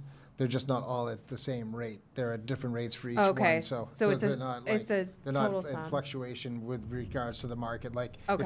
if you're on an adjustable rate mortgage at your house. Yeah. That, you know, if you went in at 2.5% back in '07 and now you're at 5 or 6% or 7% today, it's not like that. So it might be, one might be at, like, one of these bonds might be at 4%, one might be at 4.5, another one might be at 3.5. They were fixed at the time that that the bonds were set. But it's just, But they might vary between based on the time and the date that the bonds were actually issued by the town. They're all fixed to maturity. They're not fixed for, it's not a 20-year bond with 10 years fixed and 10 No, years no, they're forward. all, It's all yeah, it's all term. total Yeah, fixed, all right. all term. so in the example of the 2020 improvements line, we're looking at the interest rates as 2.25% to 5%. So this is a cumulative number, and there are multiple bonds within that sum Yes. at different rates, Correct. just to clarify. Great. And just to let you know, when you buy a municipal bond as an investor, Yeah. your interest that you earn on it is tax-free. Okay. Oh, it's good to know. I didn't know that. Okay, So sorry. go buy some Town of Cumberland bonds, please. Are you selling? No, I'm just kidding. So, a $10 million balance, as you, like any mortgage, you have a 30-year mortgage, and you buy a house, and you have an income of X. In 30 years, it'll be 2 plus X, 3 plus X, or some higher level. So, if we were to maintain that principal payment, that, let's just say for the next 10 years, we made that $1 million payment, we would pay that 10 million off in 10 years. But as a percentage of our budget, it would go down every year. Right. Just by the size of the budget growing. Just by math, yeah. Just by the math. So in some ways, we can self-finance or self-refinance. I see what you're saying. Yeah, in a sense, yeah, because the percentage of its impact on your budget lessens Yeah. each year. And then I thought you were gonna ask me if, like, because some, really get into some bond craziness Similar to here. the solar model. Yeah, exactly. I You're think paying that's a good way to yourself look at back, it. right? Yeah. Go ahead, Jeff.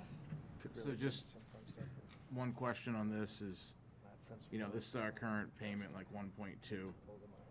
If we were to, like, and nobody can probably answer this off the top of their head, but what's a number that would move the needle in terms of shrinking the time, like the time to pay the town's debt off? Is it going from 1.2 to like 1.3? Is it 1.2 to 1.9? Like, what's a number that would actually be a, reduction in time overall, just out of curiosity? So every year, it actually goes down slightly. As you can see, I took the difference between last year's amount and this year's amount, and I tucked it away to put into debt service reserve. It's something that we used to do in the past, so that when we were getting ready to go out for a bond, we had the money set aside so that we can have some funding. Because going out for a bond is not cheap. It is expensive. So whether we do it through the main bank or through the bond process. I figured we should be trying to put some of that money away to get ready for that process in the future. So that's why you don't see the number from 26 to 27 going down, but in actuality, overall, it went down almost $49,000. And Councilman Howlett, to your question as well, the other thought would be, kind of like, why would you refi if you had like, my nephew bought his house and he had a 3% mortgage on, and I was like, never get rid of that mortgage. Because you can earn 4% at the bank on a savings account or on a CD, on something like that. So sometimes you have to look at it and say, okay, does my cost of having that money, that payment each year, how does that sit in relationship to what I can receive from just putting in putting our money into a CD from the general fund? And if you can look at that difference, sometimes it's better to just have that, like, let's say that cheap long-term debt, and that way you can capitalize in other areas. The difference between that and what you would have to use if you had to get rid of that dough. Sure. Is the cost of doing, there's an opportunity cost that would sit there, so.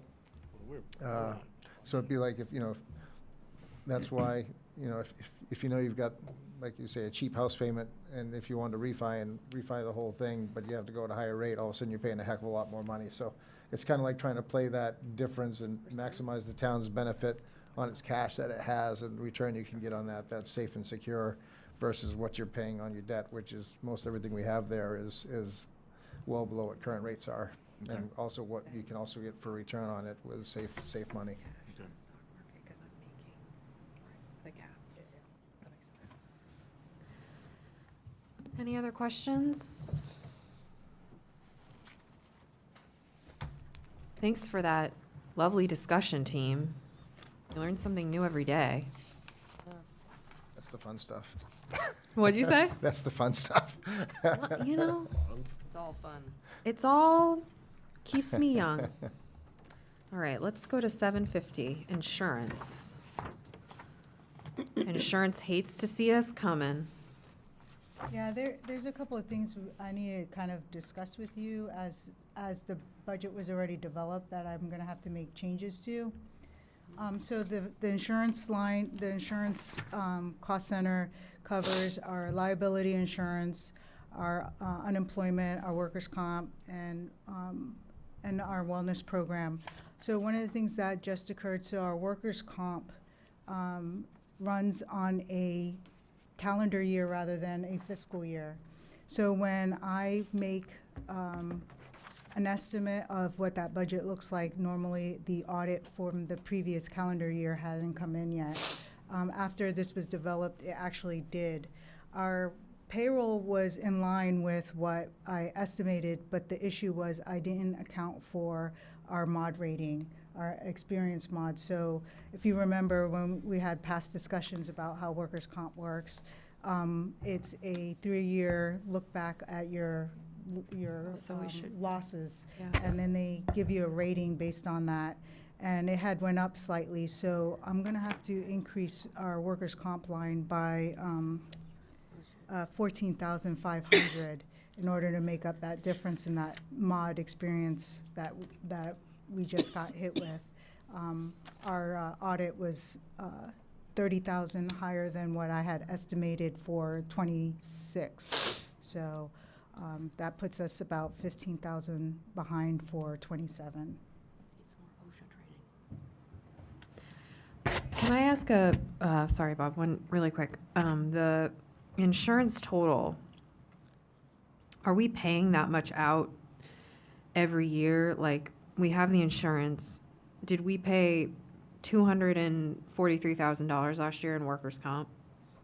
Yes, We did? actually, we paid 243,000 plus 30,000. Okay. So 270,000. So the workers' comp insurance, you're just paying for what you get? Is that how that works? So we estimate on, we provide an estimate based on our payroll. Okay. And they take that and then they look at our experience for the last 3 years and then they give us a bill and says, this is, how much you actually owe us after the audit is done. So it's Okay. done from January to December. We run from July to June. So in the middle of, so at the end, after I basically do W-2s, which are due January 31st, the Yep. workers' comps wants their data for all of 2025 by March 31st. And then they do the audit Okay. based on that information. So I'm also trying to account for the fact that payroll, you have to take into account, because it's based on your payroll numbers. So if we- Percentage Yeah, of- okay.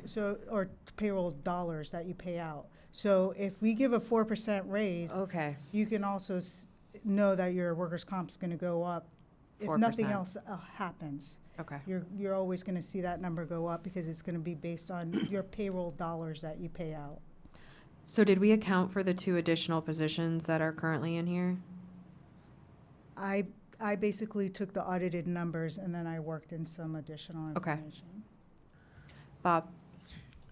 So you look at our mod history there, at 23, it's 1.5, 1.7, 1.4, 1.5. We're paying a 50% premium on our workman's comp costs, anytime it's over 1 point. So my question is, what are the mods in the rest of the towns around us, our sizable towns?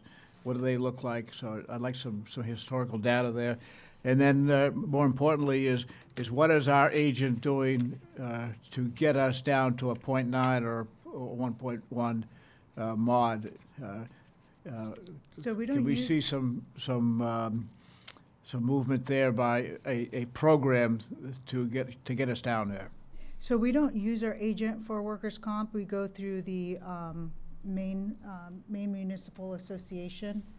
They're pretty much one of 2 organizations that provide workers' comp for the state. I know in the past, when I talked to the previous town manager, when we were here before, we were with the other insurance company, and we would always owe, like, they would give us money up front and then as dividends, and then at the end, he was getting slammed with a bill at the end of the year.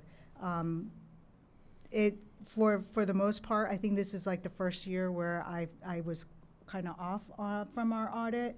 And again, it's because, when you don't know if your mod's going up, that you're gonna get what that difference is gonna cause to the premium. But this is not something that we go out to bid on as workers' comp. So there must be some plan to get us down, though. Back to work programs, it's a 50% premium at the 1.5.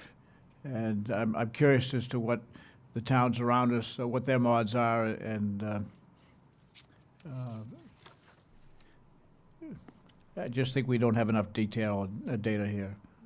Yeah, I mean, it's a little difficult to talk about, because you're also talking about employee injuries. But as you can see from the experience, we started towards a downward trend, then we went up, then we went back. So you can see it went 1.53, 1.7, 1.48, now 1.56. So it's very difficult to know what that mod's going to be when you're trying to estimate what that next year amount's going to be.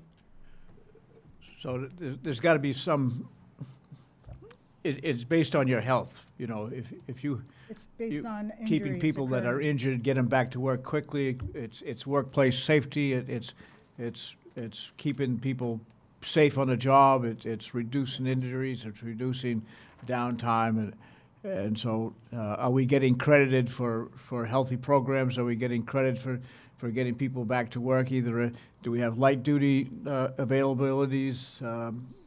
All those things are how we can get that mod down, and I think we need to have, MMA, delineate, what direction we're headed.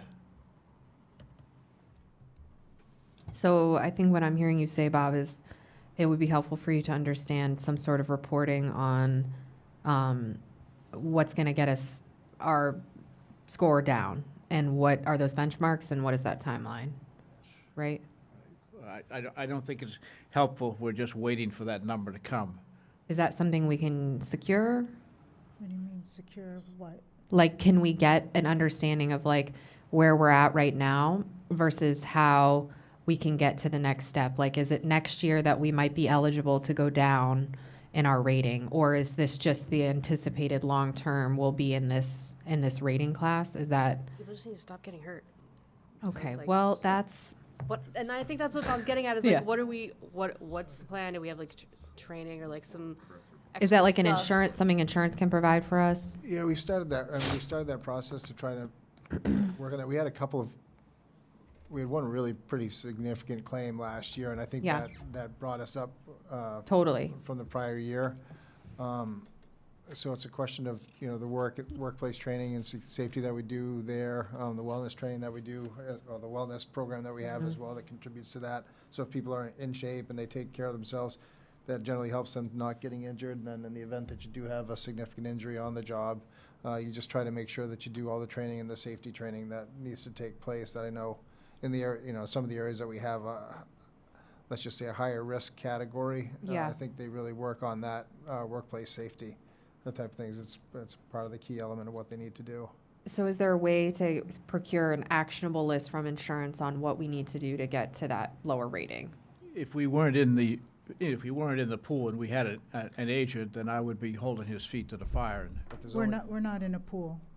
We're not in a pool. Well, I We're- think the we're- MMA thing is, it feels like maybe we're in a pool. They do things they do health insurance as a pool, but workers' comp is not a pool. Okay. We're rated separately and as an organization. Yeah, and like Helene had said, there's only 2 organizations in Maine that provide that coverage. So, but it's a question of working with them and saying, okay, what else can we do? Like to Councilor Vale's point, what else can we do to make sure we raise awareness, training, things along those lines that will help us in the long term have a better rate? And I can reach out to them as well to see if we can find out what surrounding or similar sized communities are looking at for their mod ratings, if they can share that information with us, and we can report that back to the council. And not to say I don't want to like invest in those things, but we want to invest under the understanding that like, if we do these things, they're going to help us in our insurance rating, right? That's what you're looking for? Yes. Okay. Jeff? I mean, I can tell you that at my work, we're under 1. And I mean, pretty dangerous environment. I mean, we got presses, we got torches, welders, forklifts, cherry pickers, you name it. I mean, and we're under 1. So it all comes down to the safety program. And I mean, we get a strict safety program. I can't even pick up a piece of metal about wearing a pair of gloves, or I can be written up. Smart. I can't walk through a shop without a pair of safety glasses, or I can be written up. So it all comes down to really what our safety program is. And it wasn't that way when I started there almost 25 years ago. So if we want to move the mod rate, we need to move our safety program, because I've seen it work. But it takes time and effort, and it also takes money. We can't just sit here and say to Matt, lower our mod rate and get safer Yeah. without, without spending money to develop policies and procedures on safety and also giving the people the equipment they need. So it's a two-way street. We can save money, but we're gonna have to spend money up front. And I mean, we may have to hire a safety consultant because nobody probably has time to write all the policies and everything else we need. But that's really what it's gonna come down to. That may be a good conversation at the combined meeting tomorrow with the county Yeah. manager and Christina. I think though too, like not to dig into it too much, but it's like before we invest in those types of things, I think we need to understand what are the things that they're looking for. And I don't know anything about insurance, so this is lost on me a little bit, but I think to Bob's point, you want to know what we need to achieve to be able to get to a better place. Yeah. Any other questions? Yep. Denise? Under the workers' comp line, it talks about basically paying out unused sick and vacation time over the maximum into a retirement health savings account. And it says as an incentive to employees' unused sick and vacation time. What incentive? Are we trying to incentivize not using it? It's the RHSA, that line that you're speaking of. Yeah. And basically, it's in the personnel ordinance, that was brought forward, that we've had that language in there. And basically, it's so that employees that go over the accrual limit on their sick or vacation, the town would be willing to put that portion into an RHSA account for them to use at a later time. I get that. I just, the wording, talking about as an incentive, I'm just curious if we are Well, hoping people won't spend their vacation and sick time. no, it's just the word I chose Okay. to, as a comment. Basically, the employee is incentivized by not using their sick and vacation, so they're still getting a benefit by not using it. They're not going to lose it. That's the incentive. Okay, But also, mostly on sick time, and vacation time, we want them to use it. Yeah. Sick time, it's great if that, if you get over the maximum amount that you can find that. So there's an incentive there to, come to work and Not- spread it to everyone? or no, not to use it in, like, Abusive way. As abusive Vacation. way. Yeah, as Yeah. vacation times, like, okay, well, Mhm. I'm gonna use a couple of sick days while I'm in Oahu.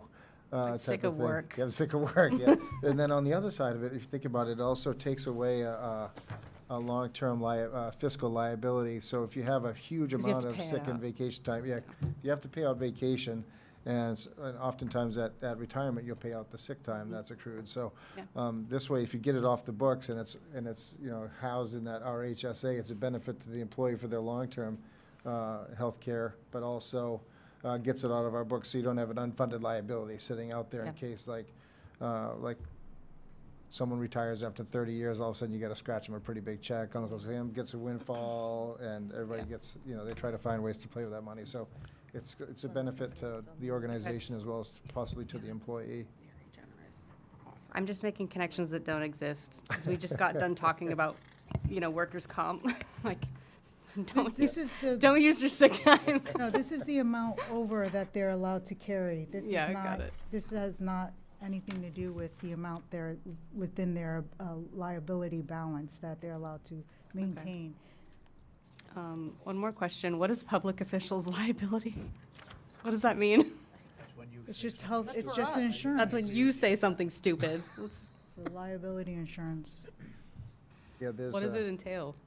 Yeah, What is pretty that much for? if something, if someone takes a suit against a public official for something that they feel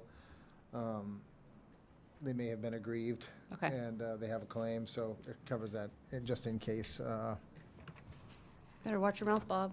That's how you can save the town some money. All of us. I will say, just because I have to say it, because I can't not say anything. I love that vacation policy, but I also feel like it is super generous. That is not normal marketplace practice. And I'm not saying we need to be normal marketplace practice, but it could be something that's, a grandfather program and like employees moving forward. Maybe you guys come up with a vacation plan, but like that's a big chunk of money. I'm not saying that's employee happiness, I think, is always at the forefront, but that's not something you find. I don't know if anyone in here would find that in their workplace, but that's very generous. I wouldn't, but at the same token, I think it tries to level out the total compensation package. Like, if you look at, for example, what we pay a truck driver at Public Works Yeah. compared to what they'd make at Shaw Brothers, it's probably a lot more money. It's definitely a lot more Gotcha. money. So I think it's a way to even out the two. So Heard. And the other challenge too, Council Douglas, would be in the use it or lose it type of Yeah. phase. All of a sudden, the building hollows out 2 weeks before Yeah. the end of the year. So that I've seen kind of both scenarios take place where all of a sudden it's like, geez, who is here? Yeah. Well, I've got to use 2 weeks at the end of the year, and then it's like, okay, that's kind of a challenge from the staffing side of it. So if you kind of look at that as the middle ground, you're going to have to pay them one way or the other. At least on the vacation side, the sick time's a whole other story. If someone leaves and they're not retiring, they're not taking that with them. Okay. So And there. just, and just also on RHSA, There's no tax cost, we don't pay social security or Medicare Okay. towards that for either side. So That's there's why we do it savings. in that, so there's that Okay. savings, as well as the fact that the employee could only use it when they are 55 years or older, and they could only use it towards medical eligible expenses. Okay. So there's never going to be like a tax implication in the long run for them as well. Okay. Do we have a policy or an ability to donate sick time within the Like a town? sick bank. Yeah, like a sick bank kind of thing. No, we don't. A lot of places have kind of got away from that over the years. It's just been, it's yeah, there's just, it can be problematic, I guess. All right. Lack of a better way to describe it. Yeah, we don't see many. Yeah, I think out of 61 units that I do, it maybe 10, yeah. at the most. 61? Departments or Wow. units, yeah. That's a All lot. right. Well, oh, You sorry. you just don't see it, and Yeah. the availability of abuse is crazy. That's the concern. Plus, on a sick leave bank, which we just found out, if an employee is out long-term, let's say they're out for a year, sick leave bank or whatever, it does not count towards their retirement. So, Crazy. All right. Well, I think that's where we're going to wrap for today and take a couple minute break before. Oh, Denise, sorry. Just separate question, kind of in the same conversation. When we have turnover or people leave or whatever, is there kind of like an exit interview as far as, Yes. hey, what about our benefits package did you appreciate most that kept you here? So that we kind of know, like, yes, we really need to keep this, or this sucks, and get rid of it, maybe. Yeah, we try to meet with folks before they leave, either on the department head status or one way or the other, just to check out if there's, yeah, you try to do that as you can.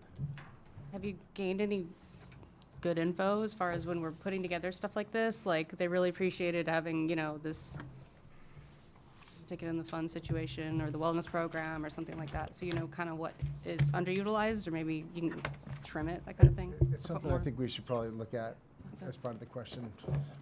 2-minute recess. Okay. Great. Thanks, Councilor Thorson. Awesome. Thanks, everyone. And we'll reconvene here at 7:05.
I'm gonna move my, ooh, excellent, okay, Whit, are we good to go?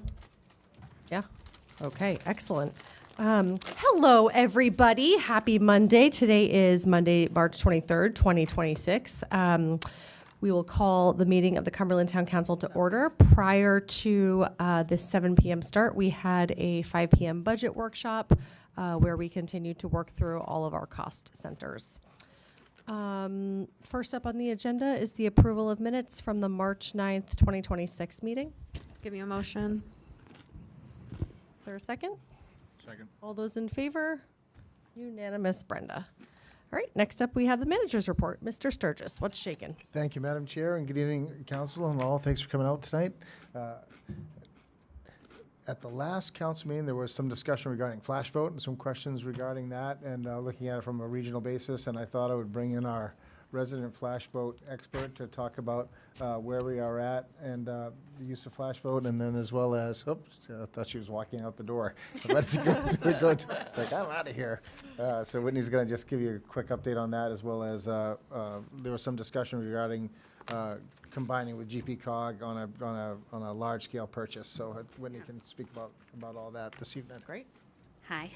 So, so we started with Flash Vote. We signed the contract originally in July of 2024. So we've had it for a little over 18 months. The full disclosure to that is we've used it twice since then. We really have not utilized it to the best of its ability in that time frame. Most of that falls directly on this person right here because my primary focus in that time frame has been upgrading our website. So Flash Vote hasn't been something that I have pushed nearly as much as I can and should. But that isn't to say that it hasn't been successful when we have used it. On the surveys we have used it on, we did one on special waste. So that actually came up in the budget meeting last week. So that one we do have some results on that you can look at that are from the very end of 2024, but still pretty relevant as far as how people utilize them. And then we did one in the past year about communications to kind of gauge, are we reaching people where we need to be? How are they getting their information from us? It gave us a lot of information primarily about, we are very successful with the crier. That's one of our main ways of getting out information, but also gave us some information on like which social media platforms people use, how much are they using the website, that sort of thing. So we can keep pushing our brand new website, which is fantastic. It just gave me some more information of where to put information out when different department heads are looking to get things out to residents. So really quickly, between those two surveys, one of them we invited over 539 participants. That means those people are residents who've signed up, and 359 responded. So that's about a 66% response rate. The second one, 584 people were signed up by that point. 321 participants responded, so about a 55% response rate. Both are great. Both give us some statistically valid information. So really what we need to do is utilize it more in the coming year. We have it until June 30th of 2027. So we have over another full year with it. The kind of regional contract that GPCOG is doing with it, there are some downfalls to us being ahead of the curve a little bit, because one of the benefits of that was not paying the extra $3,000 setup fee that we paid 2 years ago. So that's already said and done for us. The percentage that we could save is in the 1% to 6% range, depending on the timing that we jumped into that contract. So it could be a small savings if we find in the next year that Flash Vote's something we can really utilize and make the best of. We can definitely look into that for any future contracts. I mean, I think it says something that GPCOG and our neighboring communities all want to get into using this technology. I think my primary focus would be to just make sure that we're utilizing it to the best of our ability. And if there are surveys that you guys want out there, that we're making sure that they get out there so we can get that data back. And not just sending out things to residents for the sake of sending them out, but for actual usable data, if that makes sense. Are there any questions? Wait, what would be your sort of ideal way for kind of setting up a list of things we want to ask. Like, do you want us to, I mean, do you have kind of a running list of things? I know you mentioned that like department heads can submit things, you know, do you want us to pull together a list of things that we would like to see? Is it something that we should bring to some of our subcommittees, like I mean, I know Bridget's probably already on top of it with the comp plan, but maybe the LCC has a question, or, you know, any of the other kind of ancillary committees that we're involved with. What is your ideal scenario for us getting a priority list together and then disseminating that back to you? Yeah, we haven't, in the first year and a half or so, we haven't really reached out to subcommittees. My hope was that it would be something department heads could utilize, that that council could utilize, or comp plan. I really was hoping that that would be something that would be helpful for them. It hasn't necessarily proved to be so. So absolutely, if you have an idea of something, you can even just shoot me an email and we can see what they've done in the past along those lines, because they'll send us other surveys to look at and kind of get an idea of, you know, is that what you're looking for? How can we tweak that to fit our community? That sort of thing. We don't need to recreate the wheel, which is one of the benefits of working with them. So absolutely, you can send me over a whole list, or as you come up with ideas, you can send them my way.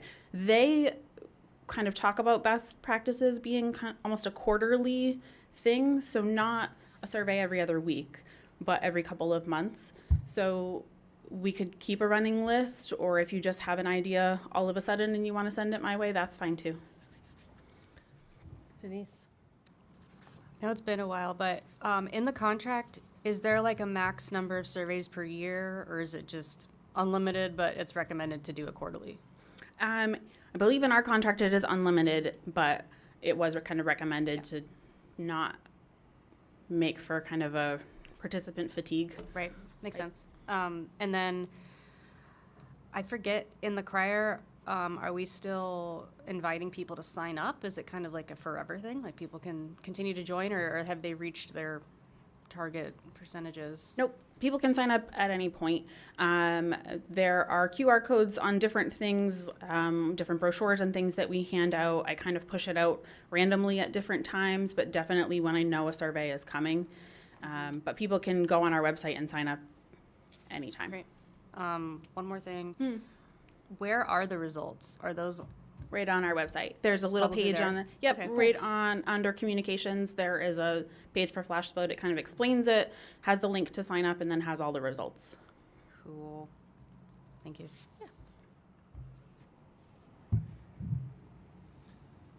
The only thing I would love to see, I think you mentioned they have some suggestions of what they push out. I would love to see that, because sometimes it just is, Yeah. there's whatever their best practices are, might be kind of a nice place for Yeah. all of us to start. So if you wouldn't mind shooting that out to everybody, that'd be awesome. Yeah. Cool. We can do. Thanks, Whit. Yeah.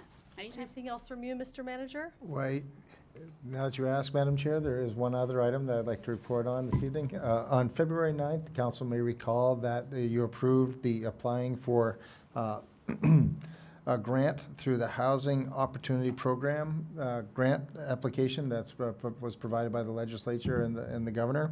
And it is a grant from the Maine Office of Community Affairs for technical assistance to municipalities to encourage and support the development of additional housing units in the state. And there are expenditures that are associated with that, such as working on legal reviews fees, consultant fees, and staff time that's related to integrating a lot of the items that are related to LD 1829 that many towns have spoken about. The maximum for that grant amount was $15,000, and there is no match for the town to come forward with on that. Well, I'm here this evening to inform the council that the town has received a Housing Opportunity Program grant in the amount of $15,000. So we just received notification last week, and so that's some good news on the horizon there. That can for work that'll be, that will take place in the event of implementing LD 1829. So I just wanted to report that out this evening, and want to thank our lovely planner, Bridget for getting that done, and just happy that she got that in, and just thought the council would like to know that we did receive that grant for the town. So that will help out our bottom line, as well as the work that does need to take place going forward. Can you give a big thank you to Bridget on our behalf? I will do that for sure. No, very happy that she did that. She did a great job on the application, and it just helps out every little bit. Awesome. Well done, Bridget. Thanks, guys. Okay. Thank you, Mr. Manager. Moving on to public discussion. Public discussion is for comments on items that are not on the agenda. Comments are limited to 5 minutes per person. Rebuttal comments will be limited to 2 minutes. Public discussion topics may be brought up again under new business for further council discussion. Who here would like to come up and chat? Come on up. Just name and where you live, please. Name is Christina Mitchell, and I live in Cumberland. So, I came to tell you all, give you an update on the fair bill, as I call it, 2096, which is important for all people in Cumberland, even though officially it's the Cumberland County Fair. We all know that's in our district, and it's very important to many people here who've been connected to it for generations. So, I told you about it before, but let me just quickly review. The conflict that had occurred was one fair had added a date early, which happened to be Cumberland Fair's last date that Saturday.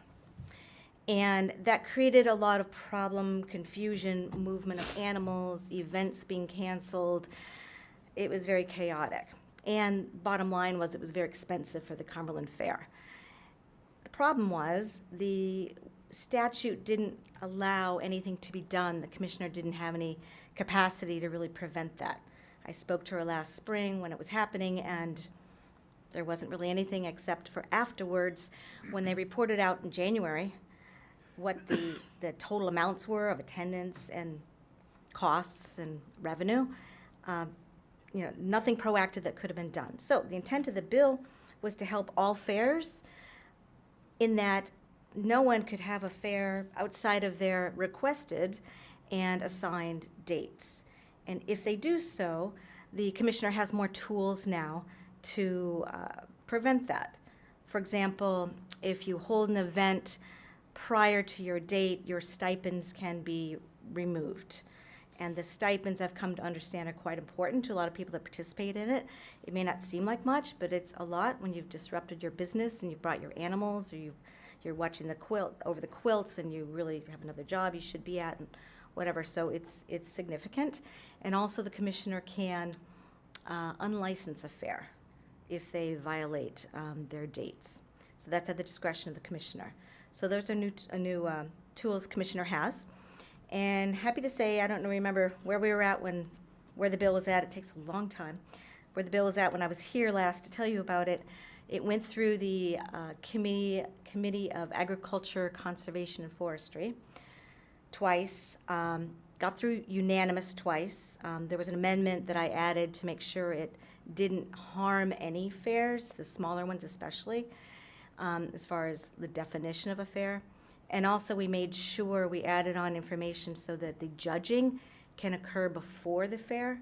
But other than that, it's very specific how and when, 48 hours, and specifically what can be judged before, because it's very difficult to judge the pies and the quilts and such when people are there. So I'm happy to report, got through committee. It was, I had made it an emergency bill so that it would go in effect immediately, which already the fairs are have said what dates they want and adjustments. You may have heard about it about a week and a half ago. It was a little premature. You may have heard about it in the news only because the fairs were making any adjustments to the dates they wanted. And one fair did ask again to have an early date, which would have impinged on Cumberland again. But the commissioner denied it, knowing pending legislation.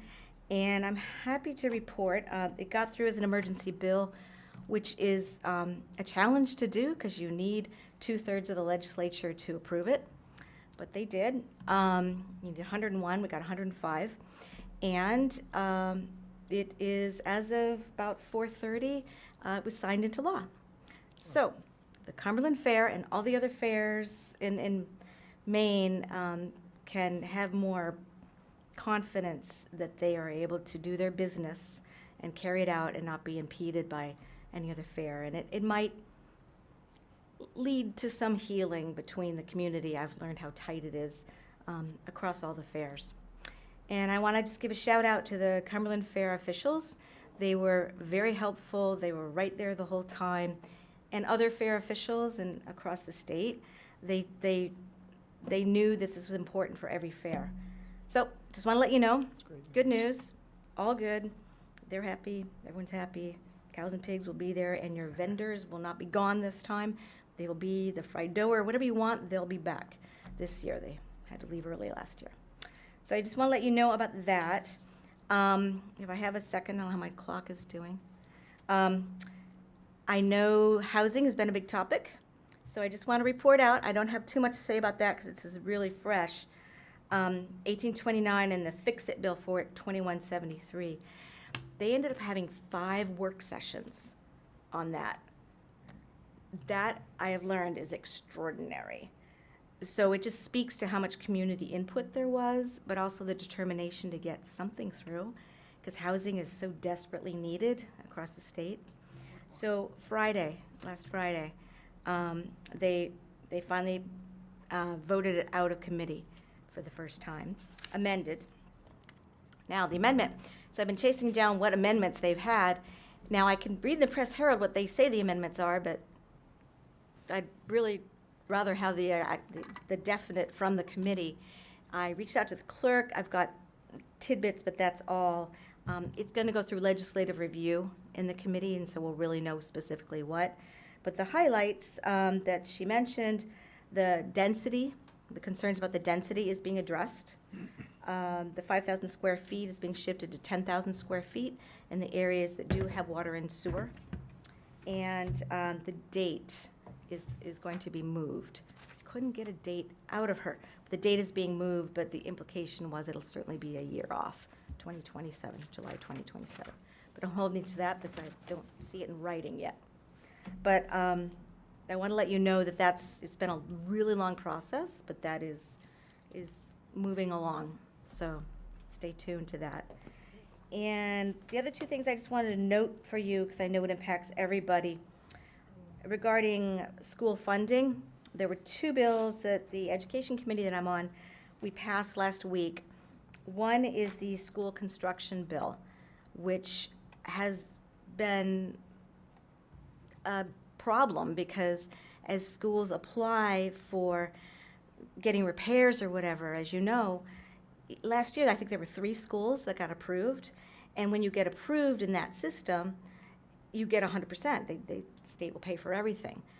But there's so many other schools that have so many other needs. It just wasn't tenable.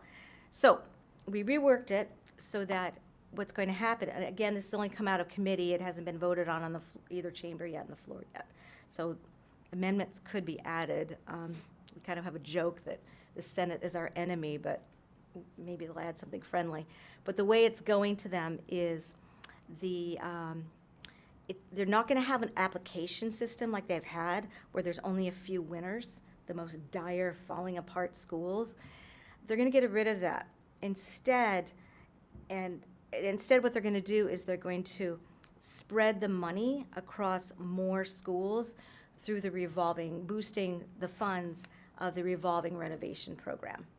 So that specifically, and especially, if you have leaks, roof leaks, or HVAC systems, they'll be prioritized.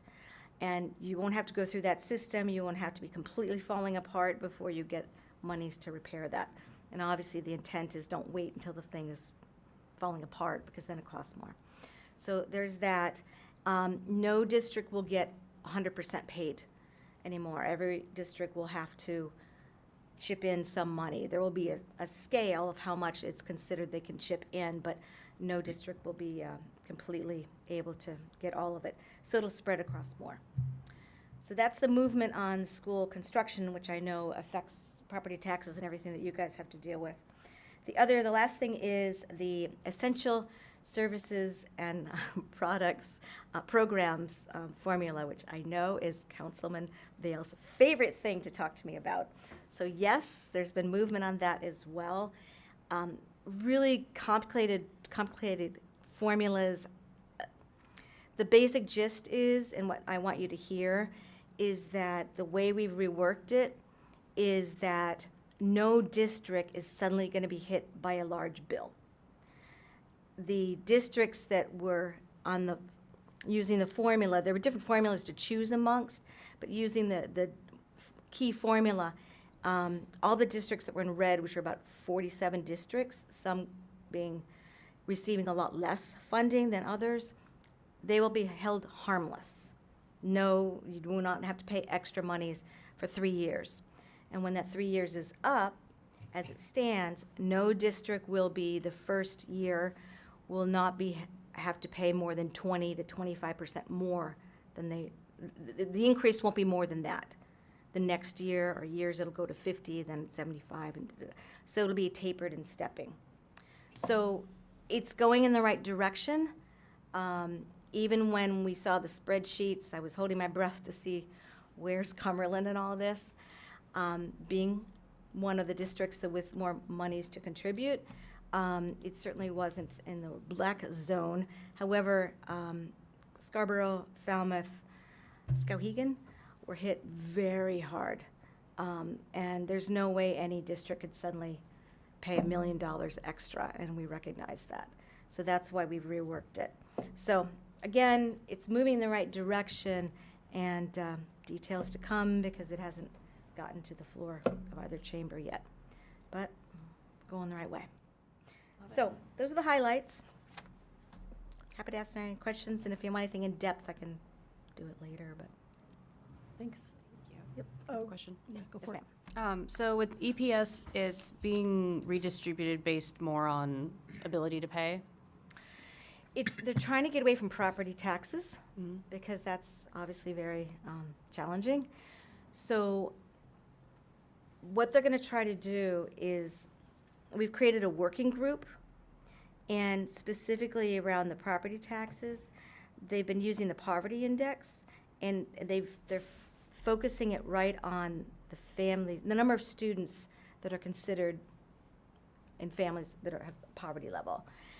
But that does not take into account people who are seniors who don't have kids anymore, any students anymore, or families that don't have any students whatsoever. So this working group is being set up to look at indicators like that, to try to rework that. Special ed is not included in this yet. They did not have, MEPRI did not have all the information yet, sadly.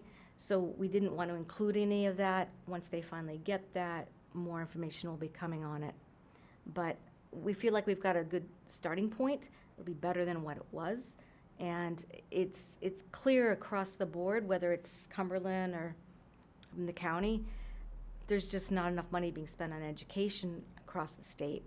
So that's the root of the problem. So this is the question of how to distribute, how to allocate that money in a more fair way.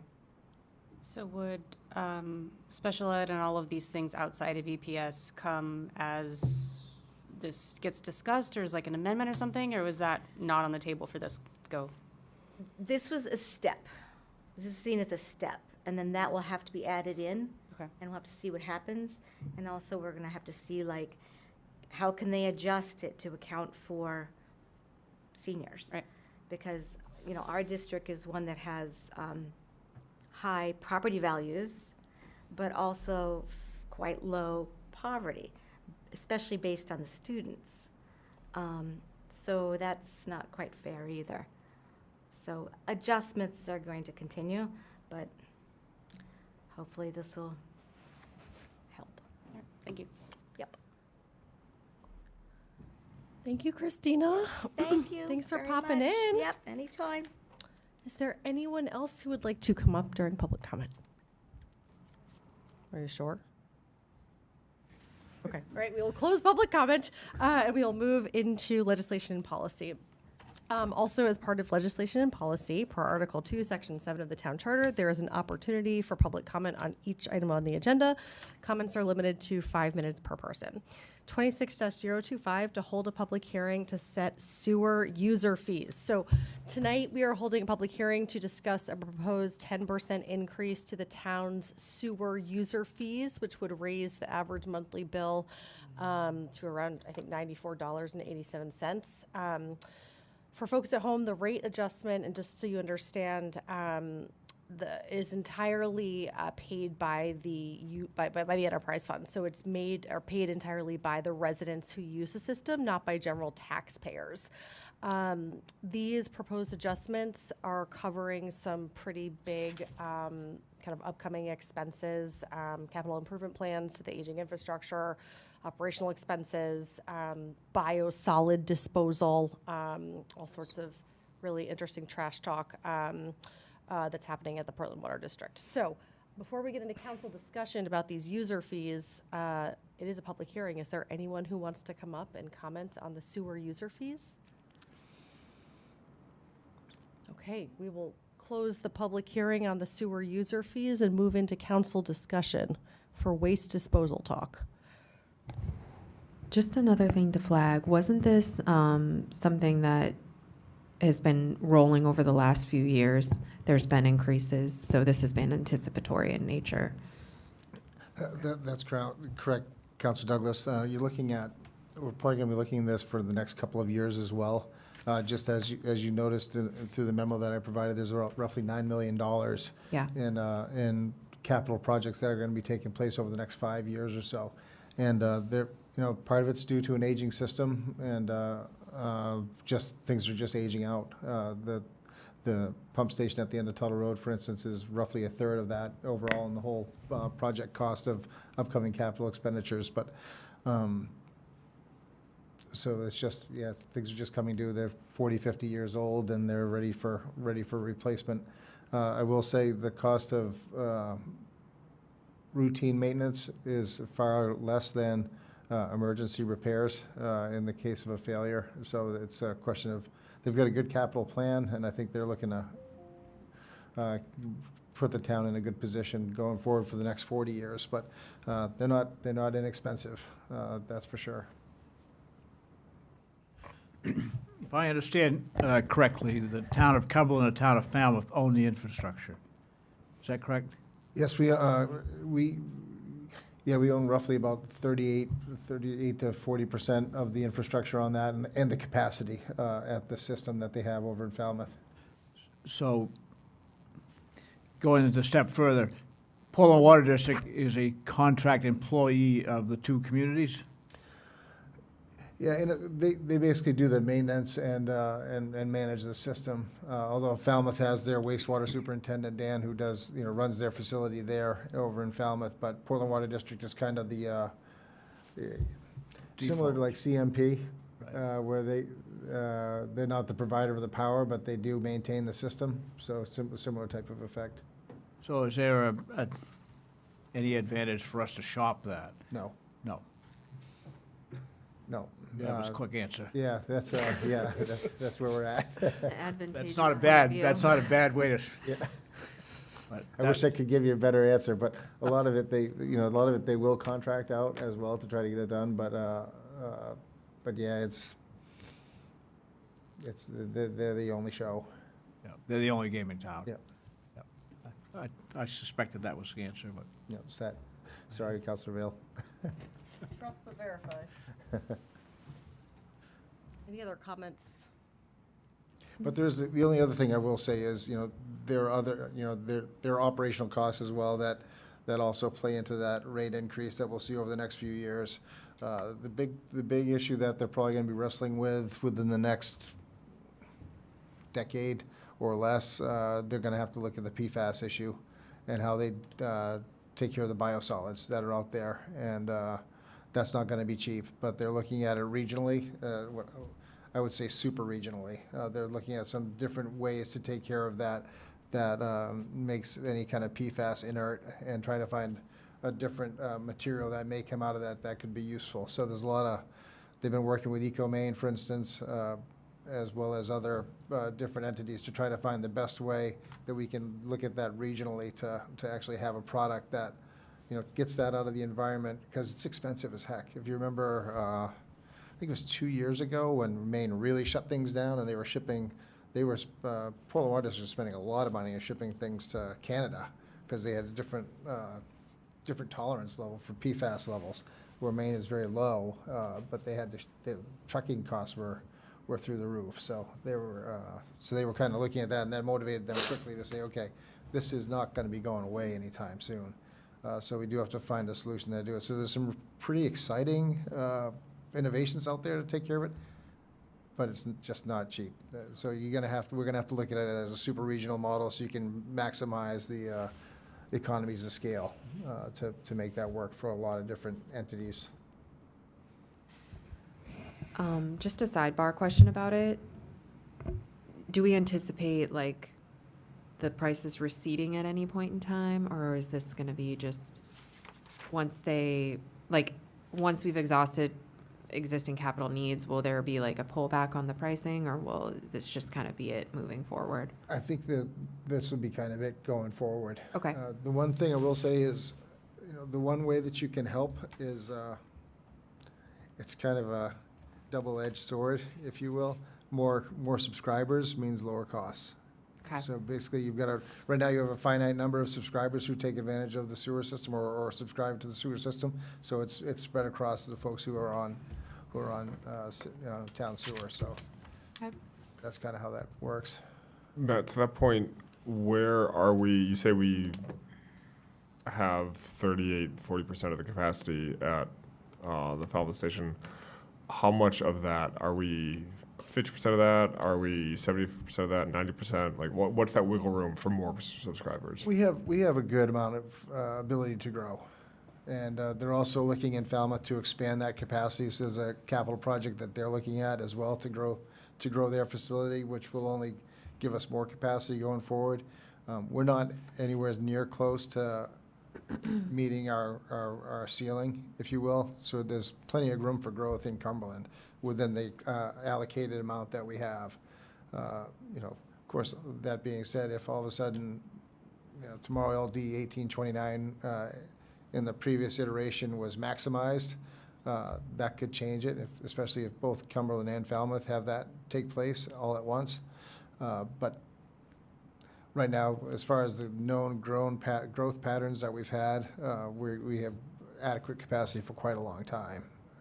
But they are, like I said, they are looking at expansion of their facility that will buy us future growth potential as well. Jeff, go for it. I just, somebody else first, or? Yeah, just one question, Matt. It looks like Tuttle Road, so sewer main replacement. Does that align with any paving? And like, I don't want to pave a road in 2027 and then 2028, dig it up to put a sewer main in. Do we have anything like that we need to just watch for alignment? It's mostly the big station. Okay. Yeah, so there's a two-phase replacement project that they have there, and that's a big one. The lines themselves, most of those are in pretty decent shape. It's the moving parts that are Okay. aging out, if that makes any sense. Yeah, The absolutely. highways are pretty good, but it's the toll booths that need some attention. Okay. Metaphorically speaking, of course. I'll give you a motion if there's no more discussion. Take one. I move to increase sewer user fees 10% effective April 1st, 2026. Second. So motion and a second. Any discussion on the motion? All those in favor? Unanimous, Brenda. All right. Next up, we have 26-026 to hear a report and recommendation from the police chief re-parking on Lawn Avenue. We are blessed to have Chief Rumsey here. Come on up, sir, if you wouldn't mind.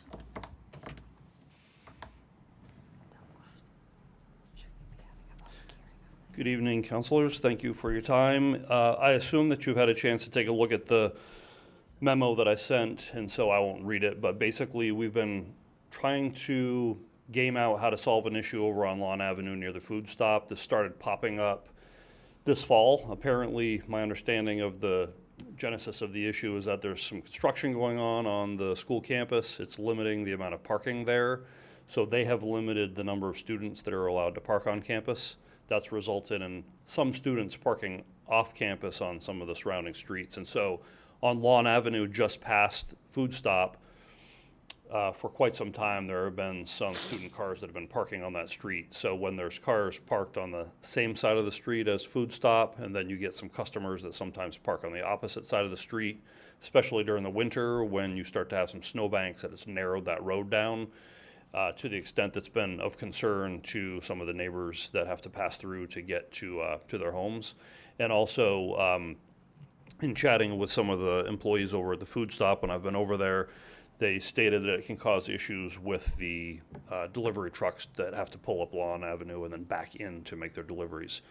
So I talked it over with some employees of the store, talked it over with some of the staff here at Town Hall and with some of the officers that are out there daily on the road, and kind of came up with the proposal that I have for you this evening to consider, which is to post the side of Lawn Avenue that goes from where the Food Stop parking lot ends up to Maple Street, no parking. So there would not be any parking allowed on that side of the street, the right side if you turned on to Maple from Main Street.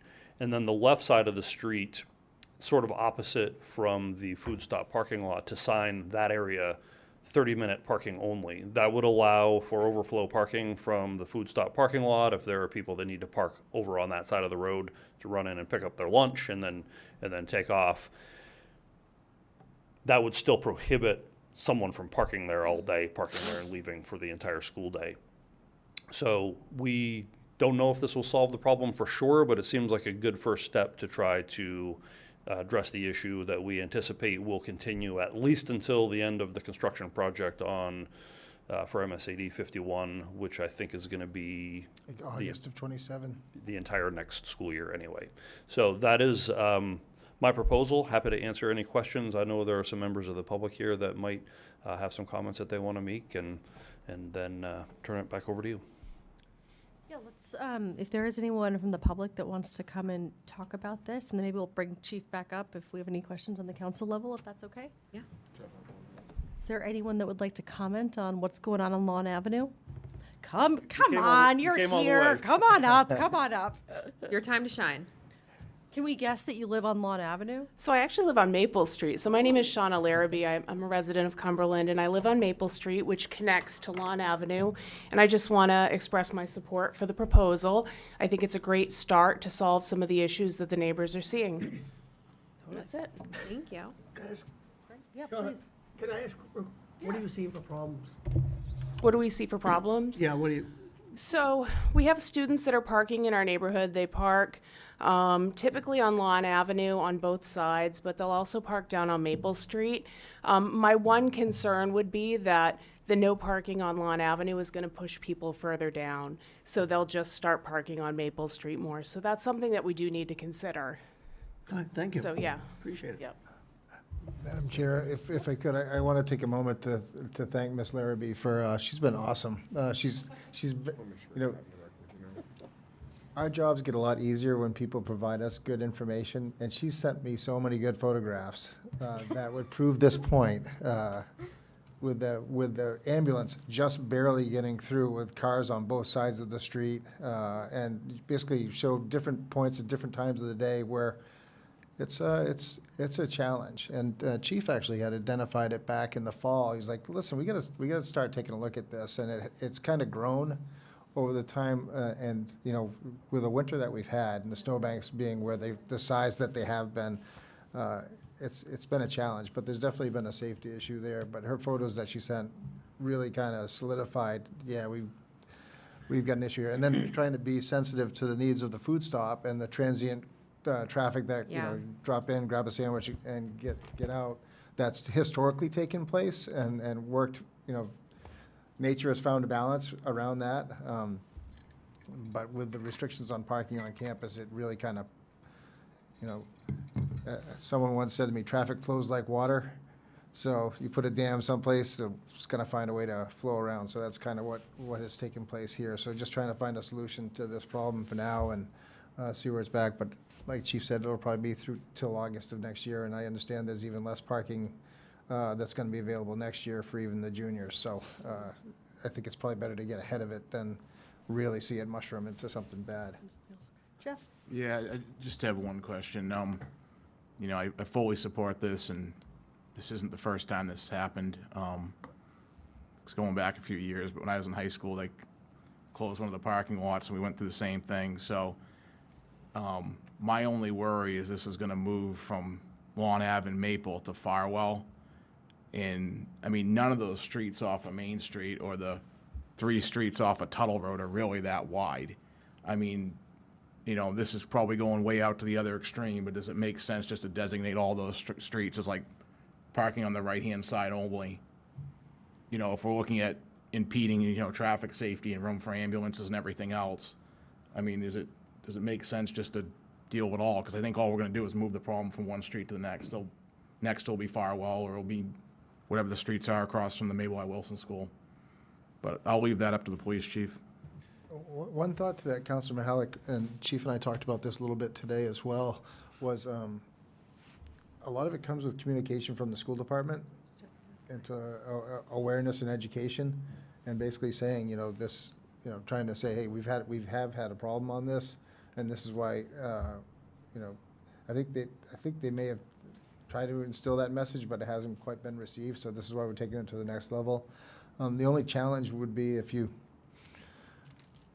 it's a Pandora's box, and the enforcement on different things along those lines. It may flow someplace, but it might be to the point that Lawn and Maple are close enough that you can, you know, 'cause you're just going to walk out there and grab a crosswalk and get onto the campus immediately. If you've got to walk a little bit further from Farwell around the corner or things along those lines, it may be enough of an incentive to, or disincentive to park there. So maybe if we start here and then move from that point, we've just kind of, we've been trying to spitball a lot of that to move it through. But the only concern is all of a sudden, like my former employer keeps them wrestling like crazy with parking around a little beach area that they've had, and now, you know, it can kind of snowball on you. Then all of a sudden, well, nobody wants it. Well, they are still public streets. Yeah. And then the enforcement comes in. It's like, okay, well, do they have to have a BCR sticker on the back to make sure you don't ticket them for being parked on the wrong street? And so there's ways that it can kind of grow in the direction you don't want it to. So it's trying to find that balance. Sure. Denise and Bob? Yeah, I mean, the root of the issue is ride the bus. So, Yeah. again, like you said, communication with the school, basically, these are residential neighborhoods, it's not for you to park. Ride the bus if you can't find parking. That's what they're there for, and it's the preferred method of transportation. So, Most cost effective. so yeah, I have a question on, is 15 minutes enough, or is 30 like a good medium? Because I'm like, if you're going in, grabbing something and leaving, if I was myself in high school and I saw 30 minutes, I might be more prone to park there longer than if it said 15. Just psychologically thinking like, I'm just gonna round up to like an hour at this point, or maybe 8. So, just curious.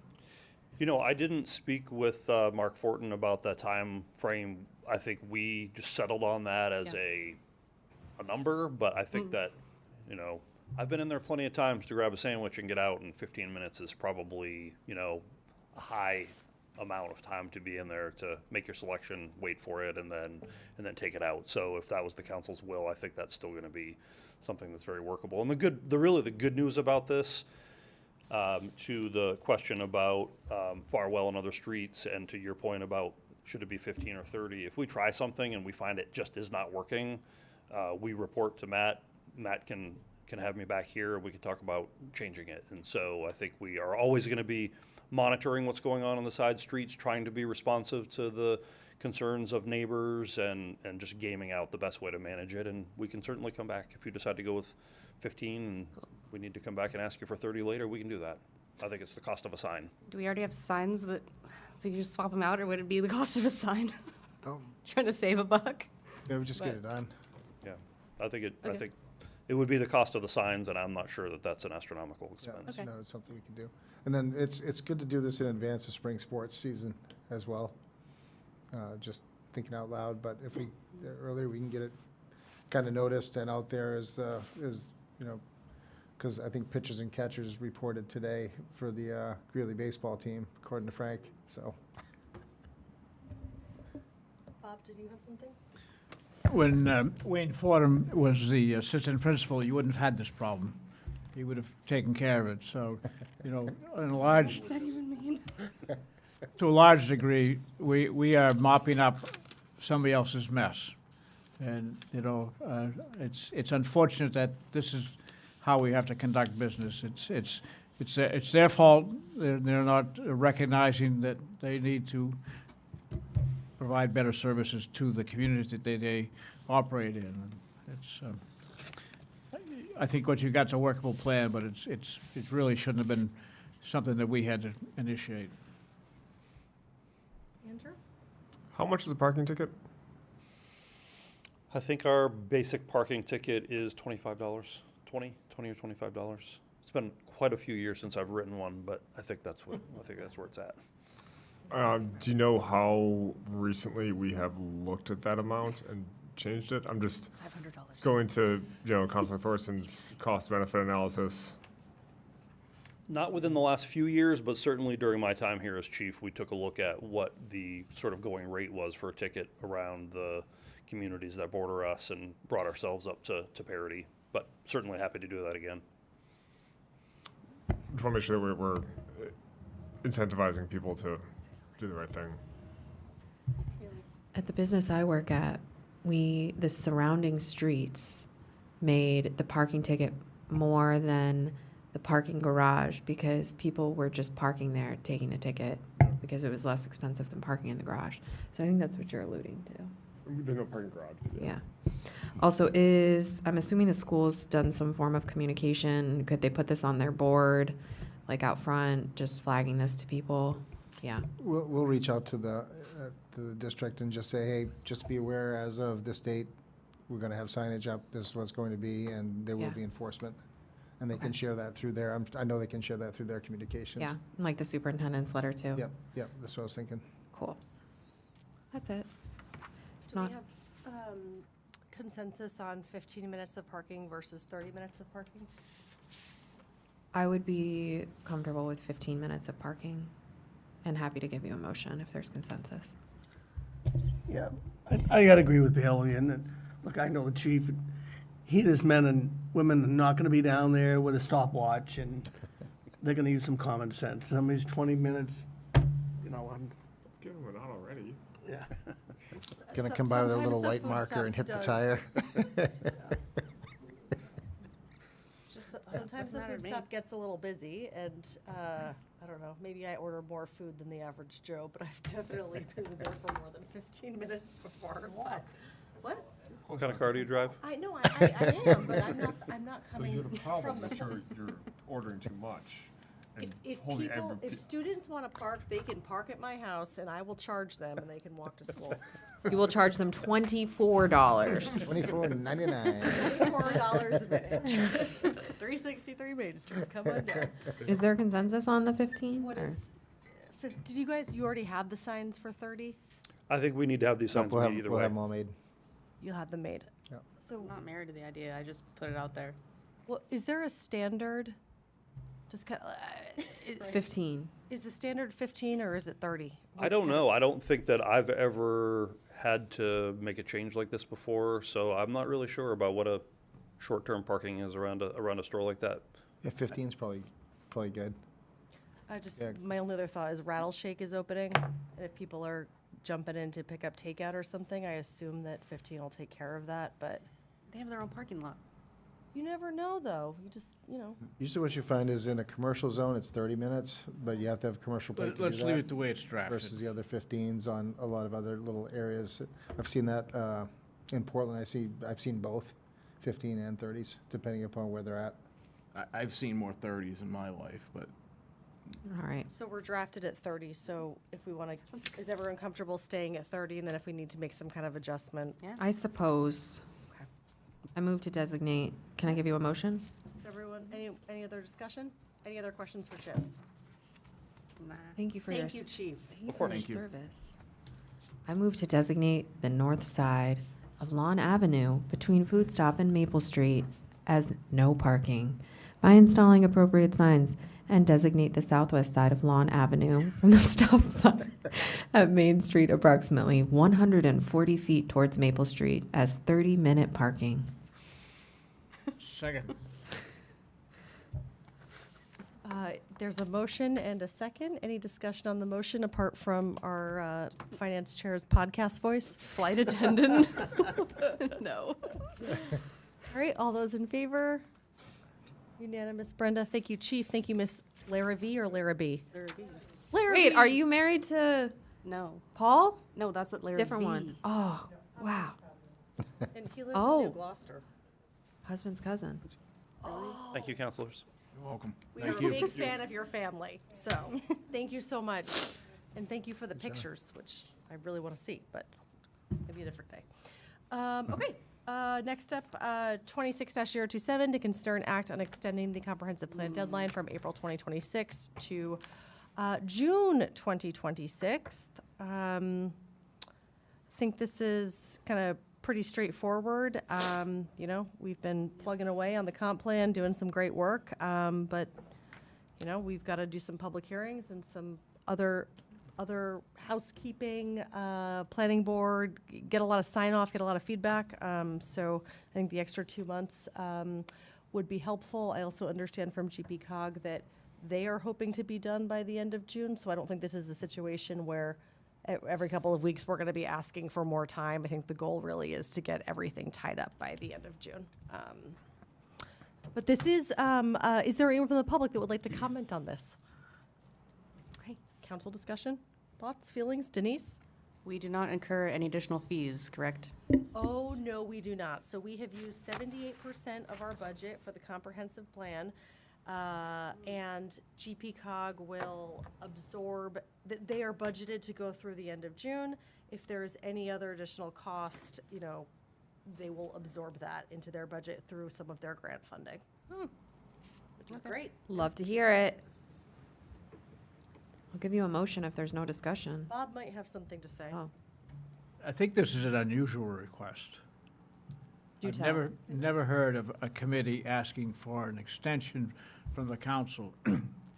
I think that for us to act on an extension is a little unusual too, and I think it should be just, we need more time. We'll take whatever time you need and get it done. And I'm not sure that we should have a formal vote or a formal date. It's just, it strikes me as somewhat unnecessary. You know, committees moving forward with their work. It's not unlike any other committee that's been, you know, around, that's been assigned a task, and just get it done. When it's ready, bring it to us. So, I'm not trying to minimize the, you know, take all the time you need. You know, you still want to hold people's feet to the fire to get the job done, but it's an unusual action, and I don't think you could find it any place going back. So that's really all I have. Question. When we started this, it had a deadline, right?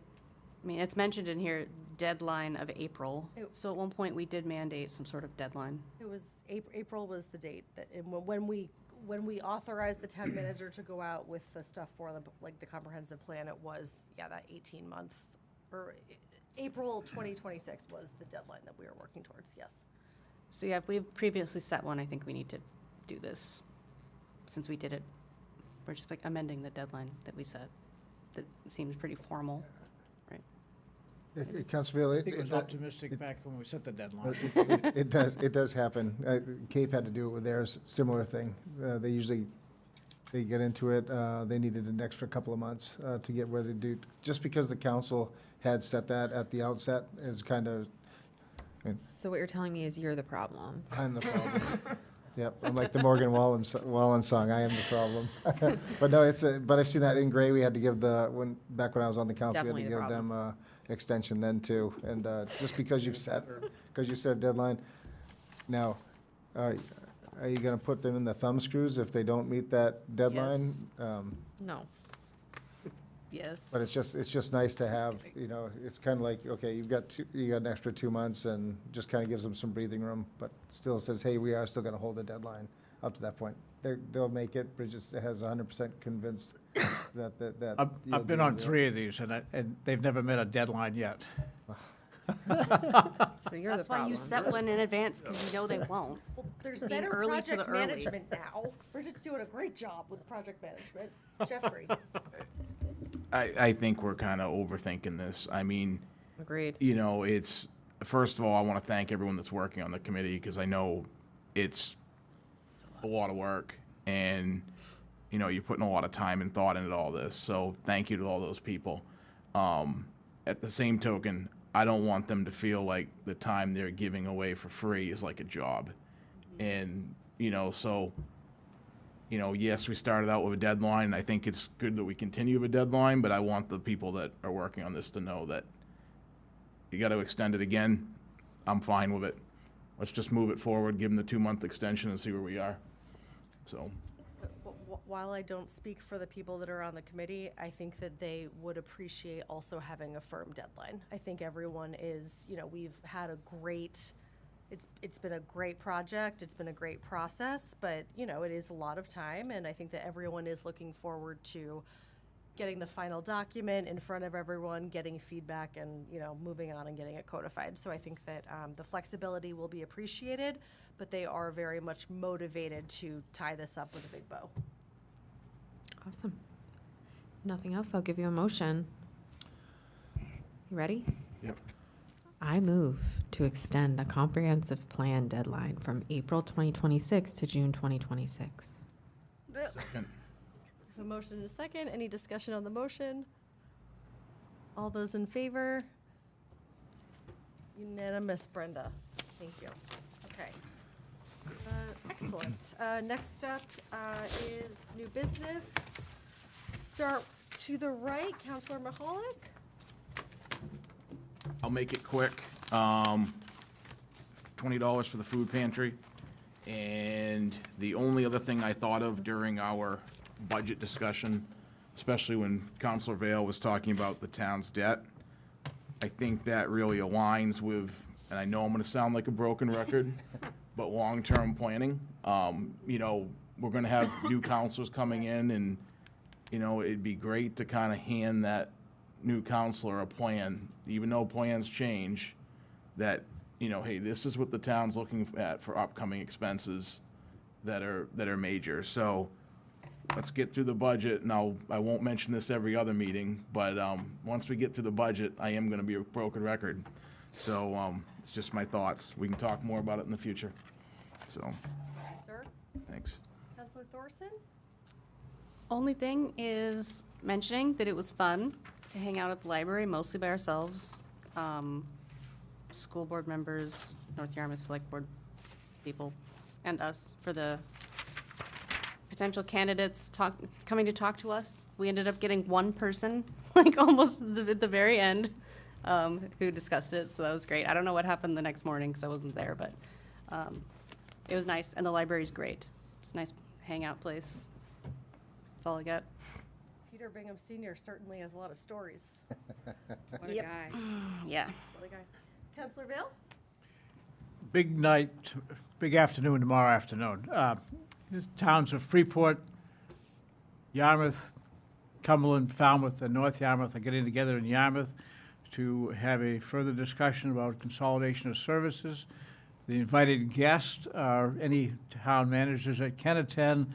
The expected guests are Jim Gailey from the Cumberland County and Christina Egan from Greater Portland Council of Governments. There's been I think there's some genuine interest, certainly among the counselors. I got a good feedback from the manager and Christina about how to move some of our ideas forward. The talk that I have with people, just in general, is that I think there's a higher expectation than there ever was about how to share services across the spectrum.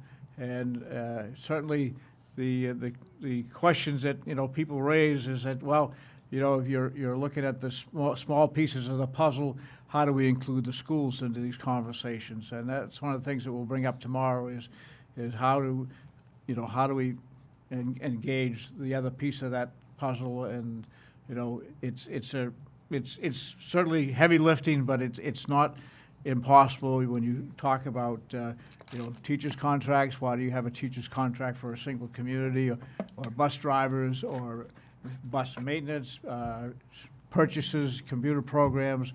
The same things that we're talking about at the municipal level fold well into the school district's level also. And so I think I'm looking forward to our meeting tomorrow afternoon. 4 o'clock? 4 o'clock. Counselor Douglas? Just a reminder, upcoming budget workshops, all scheduled at 5 p.m., Monday, March 30th, which is next Monday, April 6th, April 27th, and May 11th, which will also be a public hearing on the adoption of fiscal year 27 at 7 p.m. That's it. Counselor Magoo? So tomorrow at 8 a.m., all the non-day camp programs open for Cumberland North Yarmouth Rec. So set your alarms and Setting it for 6:30 a.m. get cracking. So I can be ready. Refresh. Yes. Next Wednesday, April 1st at 7, the LCC has its meeting. And last night, we welcomed about 20 students from France, from Conflans, pronouncing that probably wrong, in France on exchange. And they will be here for the next 10-ish days or so in and about the community between us and North Yarmouth. About 20 of our students went over there in late November, and so we are returning the favor to them. So welcome. Counselor Reeves? Just a couple quick things. Matt, please thank your staff for the recreation center down at Valhalla. They did a really good job. They do a good job. They're very attentive and they're easy to deal with. So, the only other thing I have is, according to a food website, mast.com, they have announced one of the best pizzas, high-octane pizzas, is J Brothers in West Cumberland. So we got international recognition for J Brothers. I saw that. That's awesome. Yeah, I was going through today, and so a big kudos and shout out to J Brothers for doing a great job. That's all I have. Couple things. So we Tuesday, May 5th at 6 p.m. is a Meet the Candidates for any folks who are interested in running for town council. That is when we will do. Is the school board also that night as well? Okay, awesome. So school board as well as counselors. It'll be televised, of course, but usually we have folks come in if they want to sit and watch, and it's usually a grand old time. What's the date, Tig? May 5th at 6 p.m. Tuesday, here in Town Hall. Okay, and the other item, I think you guys all have a handout that we disseminated. So, following our request to the MSAD 51 Board of Directors to review the cost-sharing agreement between the Town of Cumberland and the Town of North Yarmouth, just kind of based off of our consensus and chit-chat, we've put together a first draft of some of the sentiment that we'd like to share with them and kind of outlining our position. It's kind of long. Should I read it or? Okay, I am going to read this. Did you want me to read it? I've got a No. good voice. My voice is good tonight. I can't handle that much. And I will just note that this is like a working draft, so I have my laptop up and can make any adjustments as we kind of work through this. So just jot anything down that you hate and let us know. Okay. Dear members of the MSAD 51 School Board, the The Cumberland Town Council voted 6-0 to request that the MSAD 51 Board of Directors initiate the statutory process to review and reconsider the cost-sharing agreement between the Town of Cumberland and the Town of North Yarmouth. This cost-sharing agreement, approaching 60 years in age, has not undergone a comprehensive review during its lifespan. As a council, we have a fiduciary responsibility to periodically re-examine longstanding financial structures to ensure they reflect current conditions and remain fair, transparent, and align with the needs of the communities that we serve. Over the past 18 years, Cumberland's student population has declined by approximately 13%, while North Yarmouth's has declined by roughly 4%. Despite these shifts, the cost-sharing formula has remained tied exclusively to state equalized valuation using a 3-year rolling average. It does not incorporate the realities of student enrollment. As you know, Maine law provides school districts with flexibility in determining cost-sharing formulas. Districts may rely on valuation, enrollment, blended methodologies, or another mutually agreed upon approach. A review of practices statewide shows that many districts use blended or per pupil models, notably applying a 50-50 blended model over the past decade would have produced an estimated $1.3 million difference for the town of Cumberland. We recognize that North Yarmouth has expressed concerns due to both towns undergoing local property revaluations. However, it's essential to clarify that the values used to determine district cost sharing are based on the state's property tax division, not local revaluation results. Additionally, any change to the cost sharing formula, if ultimately agreed upon, would not take effect until the 2027-2028 fiscal year, even at the earliest. We also wish to address the important procedural role of the school board. As a neutral party in this process, initiating the statutory review ensures that both communities have the opportunity to participate in a facilitated, balanced discussion. Some have suggested delaying action due to the recently passed House legislation LD 1829 and the desire to wait and see its potential impact. This reasoning may be premature given the current status of the legislation. LD 1829 is still under revision and may not take effect until 2027 or later. Moreover, new laws are passed every year, existing laws are amended, and unforeseen developments regularly occur. If the possibility of future legislative change becomes justification for inaction, then meaningful review would never occur. It is important that the board not allow evolving external factors to serve as the rationale for delaying review indefinitely. Cumberland approaches this request as part of our partnership and funding with MSAD 51. As a town that contributes approximately 72.5% of the district's operating costs, we respectfully request that this perspective be considered within the broader context of the district's funding structure. There are no predetermined conclusions from initiating this review. After nearly 6 decades, undertaking a structured and impartial reconsideration of the agreement is not only reasonable, but also an example of sound governance. To be clear, this request does not alter the existing formula, does not dictate an outcome, and does not imply any specific financial expectation. It simply initiates the statutorily defined process of convening municipal representatives supported by a neutral, state-approved facilitator to review data, hear concerns, and guide the towns towards a fair and transparent result. We appreciate your attention to this matter and look forward to working collaboratively as this important review moves forward. Sincerely yours, the Cumberland Town Council. Thoughts? Go ahead, Denise. Nah. Denise. I'm just thinking about maybe flipping the order of a couple paragraphs, maybe. Let me just pull it up. Sorry. And this is just my opinion. Doesn't have to happen. Go for it.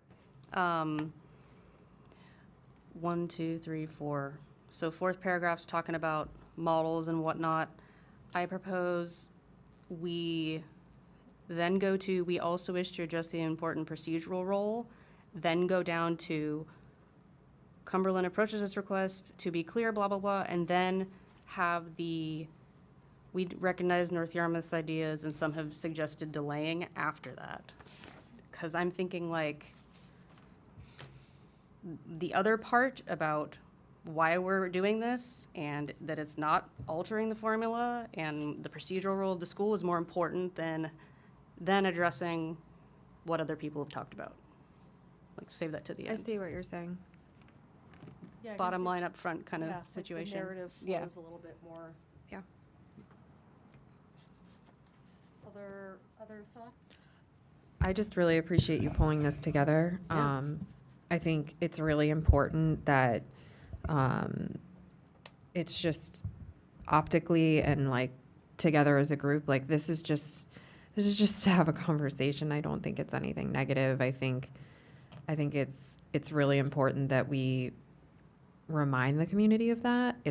Nothing is meant to be undercutting, nothing is meant to be negative. It's all just meant to have a conversation. And I think this really highlights that, which I think was important when we started having this discussion, and I think was an underlying theme amongst the council, is that it's just to have a conversation, and it doesn't need to be a bad one. So I hope it can remain that way. So.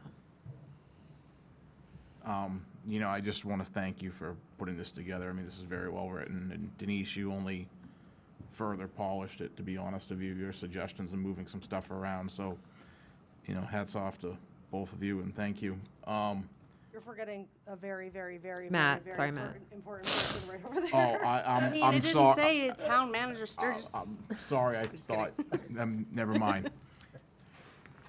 Takes it all back. Yeah, you got me all confused, but. No. I just also want. Yeah, no, Kudos are due over there to that man with the blue Okay. shirt on. All right, well, Matt, thank you again.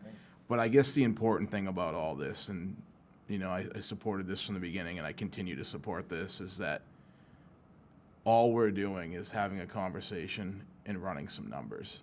And I mean, we're getting facts, and we should be making decisions based on facts and not assumptions and emotions. So I think we're backing that up by what we're doing here, and like you said, we're just trying to have a conversation and move a process forward, and I'm 100% behind it. So, thank you. To be extremely nitpicky, It wouldn't be you if you weren't. I know, right? I know. Naturally. Here we go. No, I'm just kidding. Can we get rid of the word approximately before approximately 72.5%? Good point. Oh, absolutely. Thank you. Unless, Matt, you have any. I rounded up. That's why I said approximately. It's like by 3/100ths. Yeah, that's approximately, Does it pass the straight face test to kill I approximately? think it would be past the straight face test to kill the approximately. Because if I. or get rid of the decimal, approximately 72%, approximately 73, I think we you know. killed approximately. Yeah. Yep. Vanished. She did. She gone. She did. Okay. Any other? Mr. Vale? I just point out the obvious, that should we be addressing this just to the members of the Cumberland members and not the entire board? I think they all vote on it. Yeah. Right, I know that, but should we be addressing this just to the members of the Cumberland members? No. What's your thinking on that? Or where are you coming from? I think my expectation is that the Cumberland members should vote for this.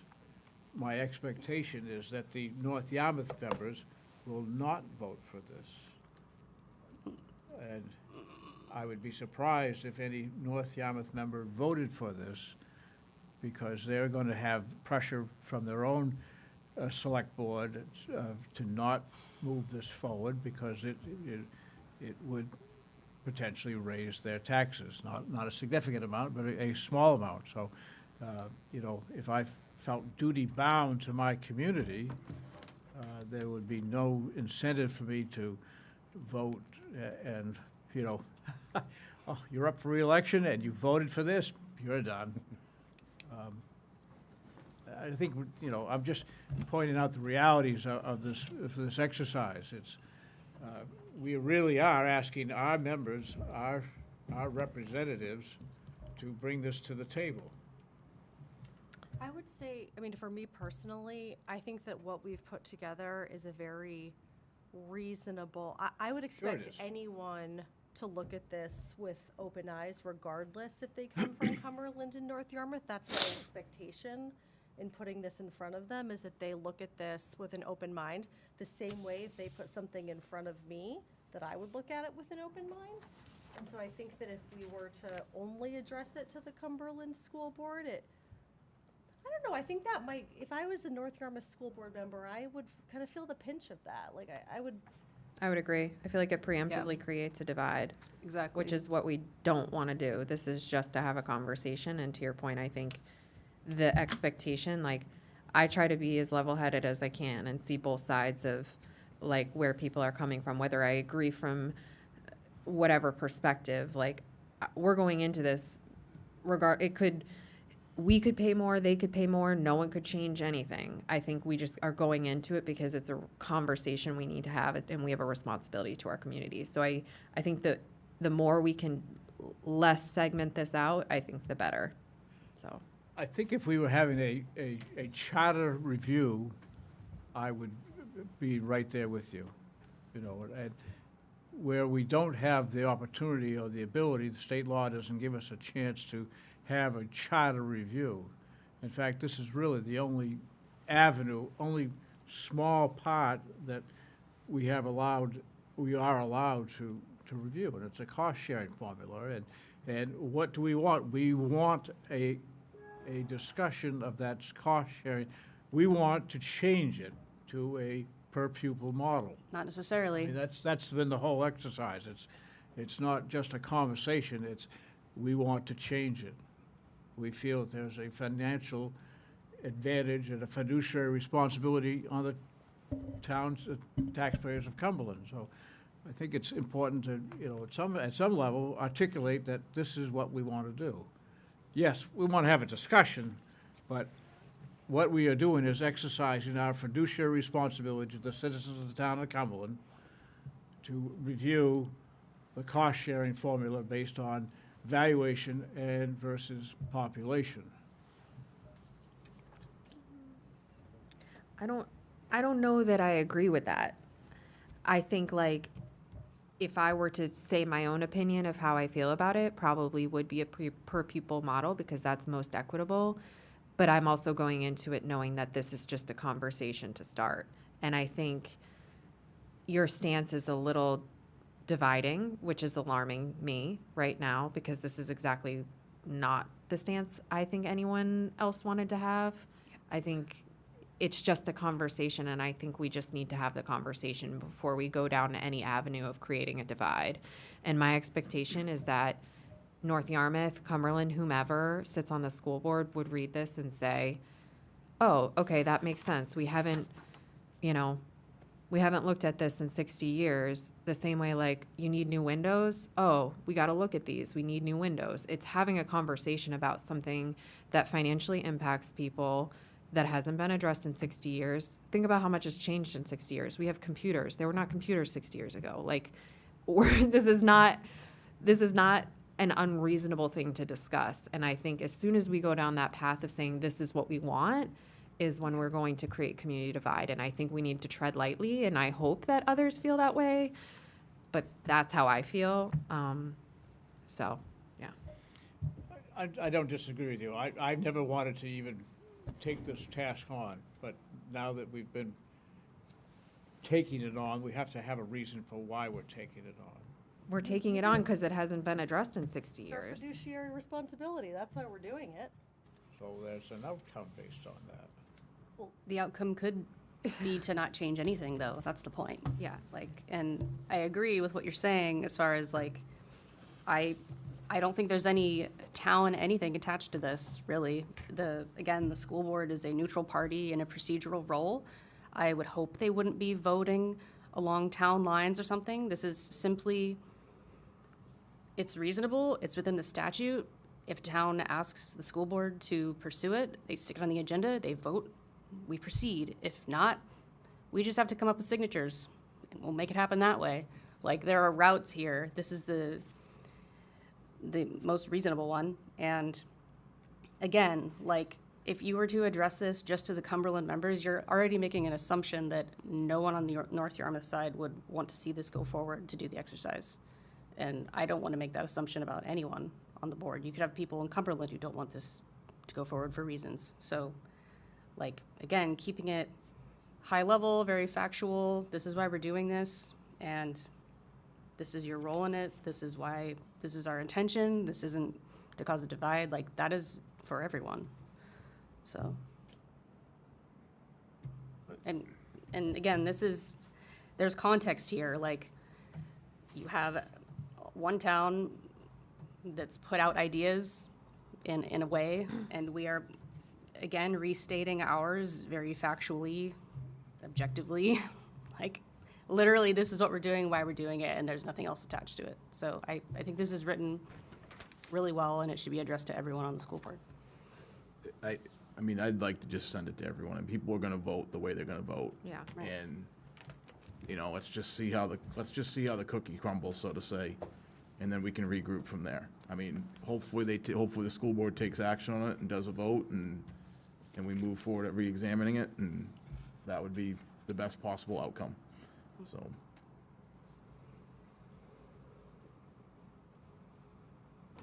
Any other thoughts, edits? Great job, Tig. Matt? I like it, yeah, and Matt, I like addressing it to everybody. And I also like the fact that you address some of the fear mongering, the alarmist stuff that has come out. You know, here we are. I think this is a good, reasonable statement. So, well done.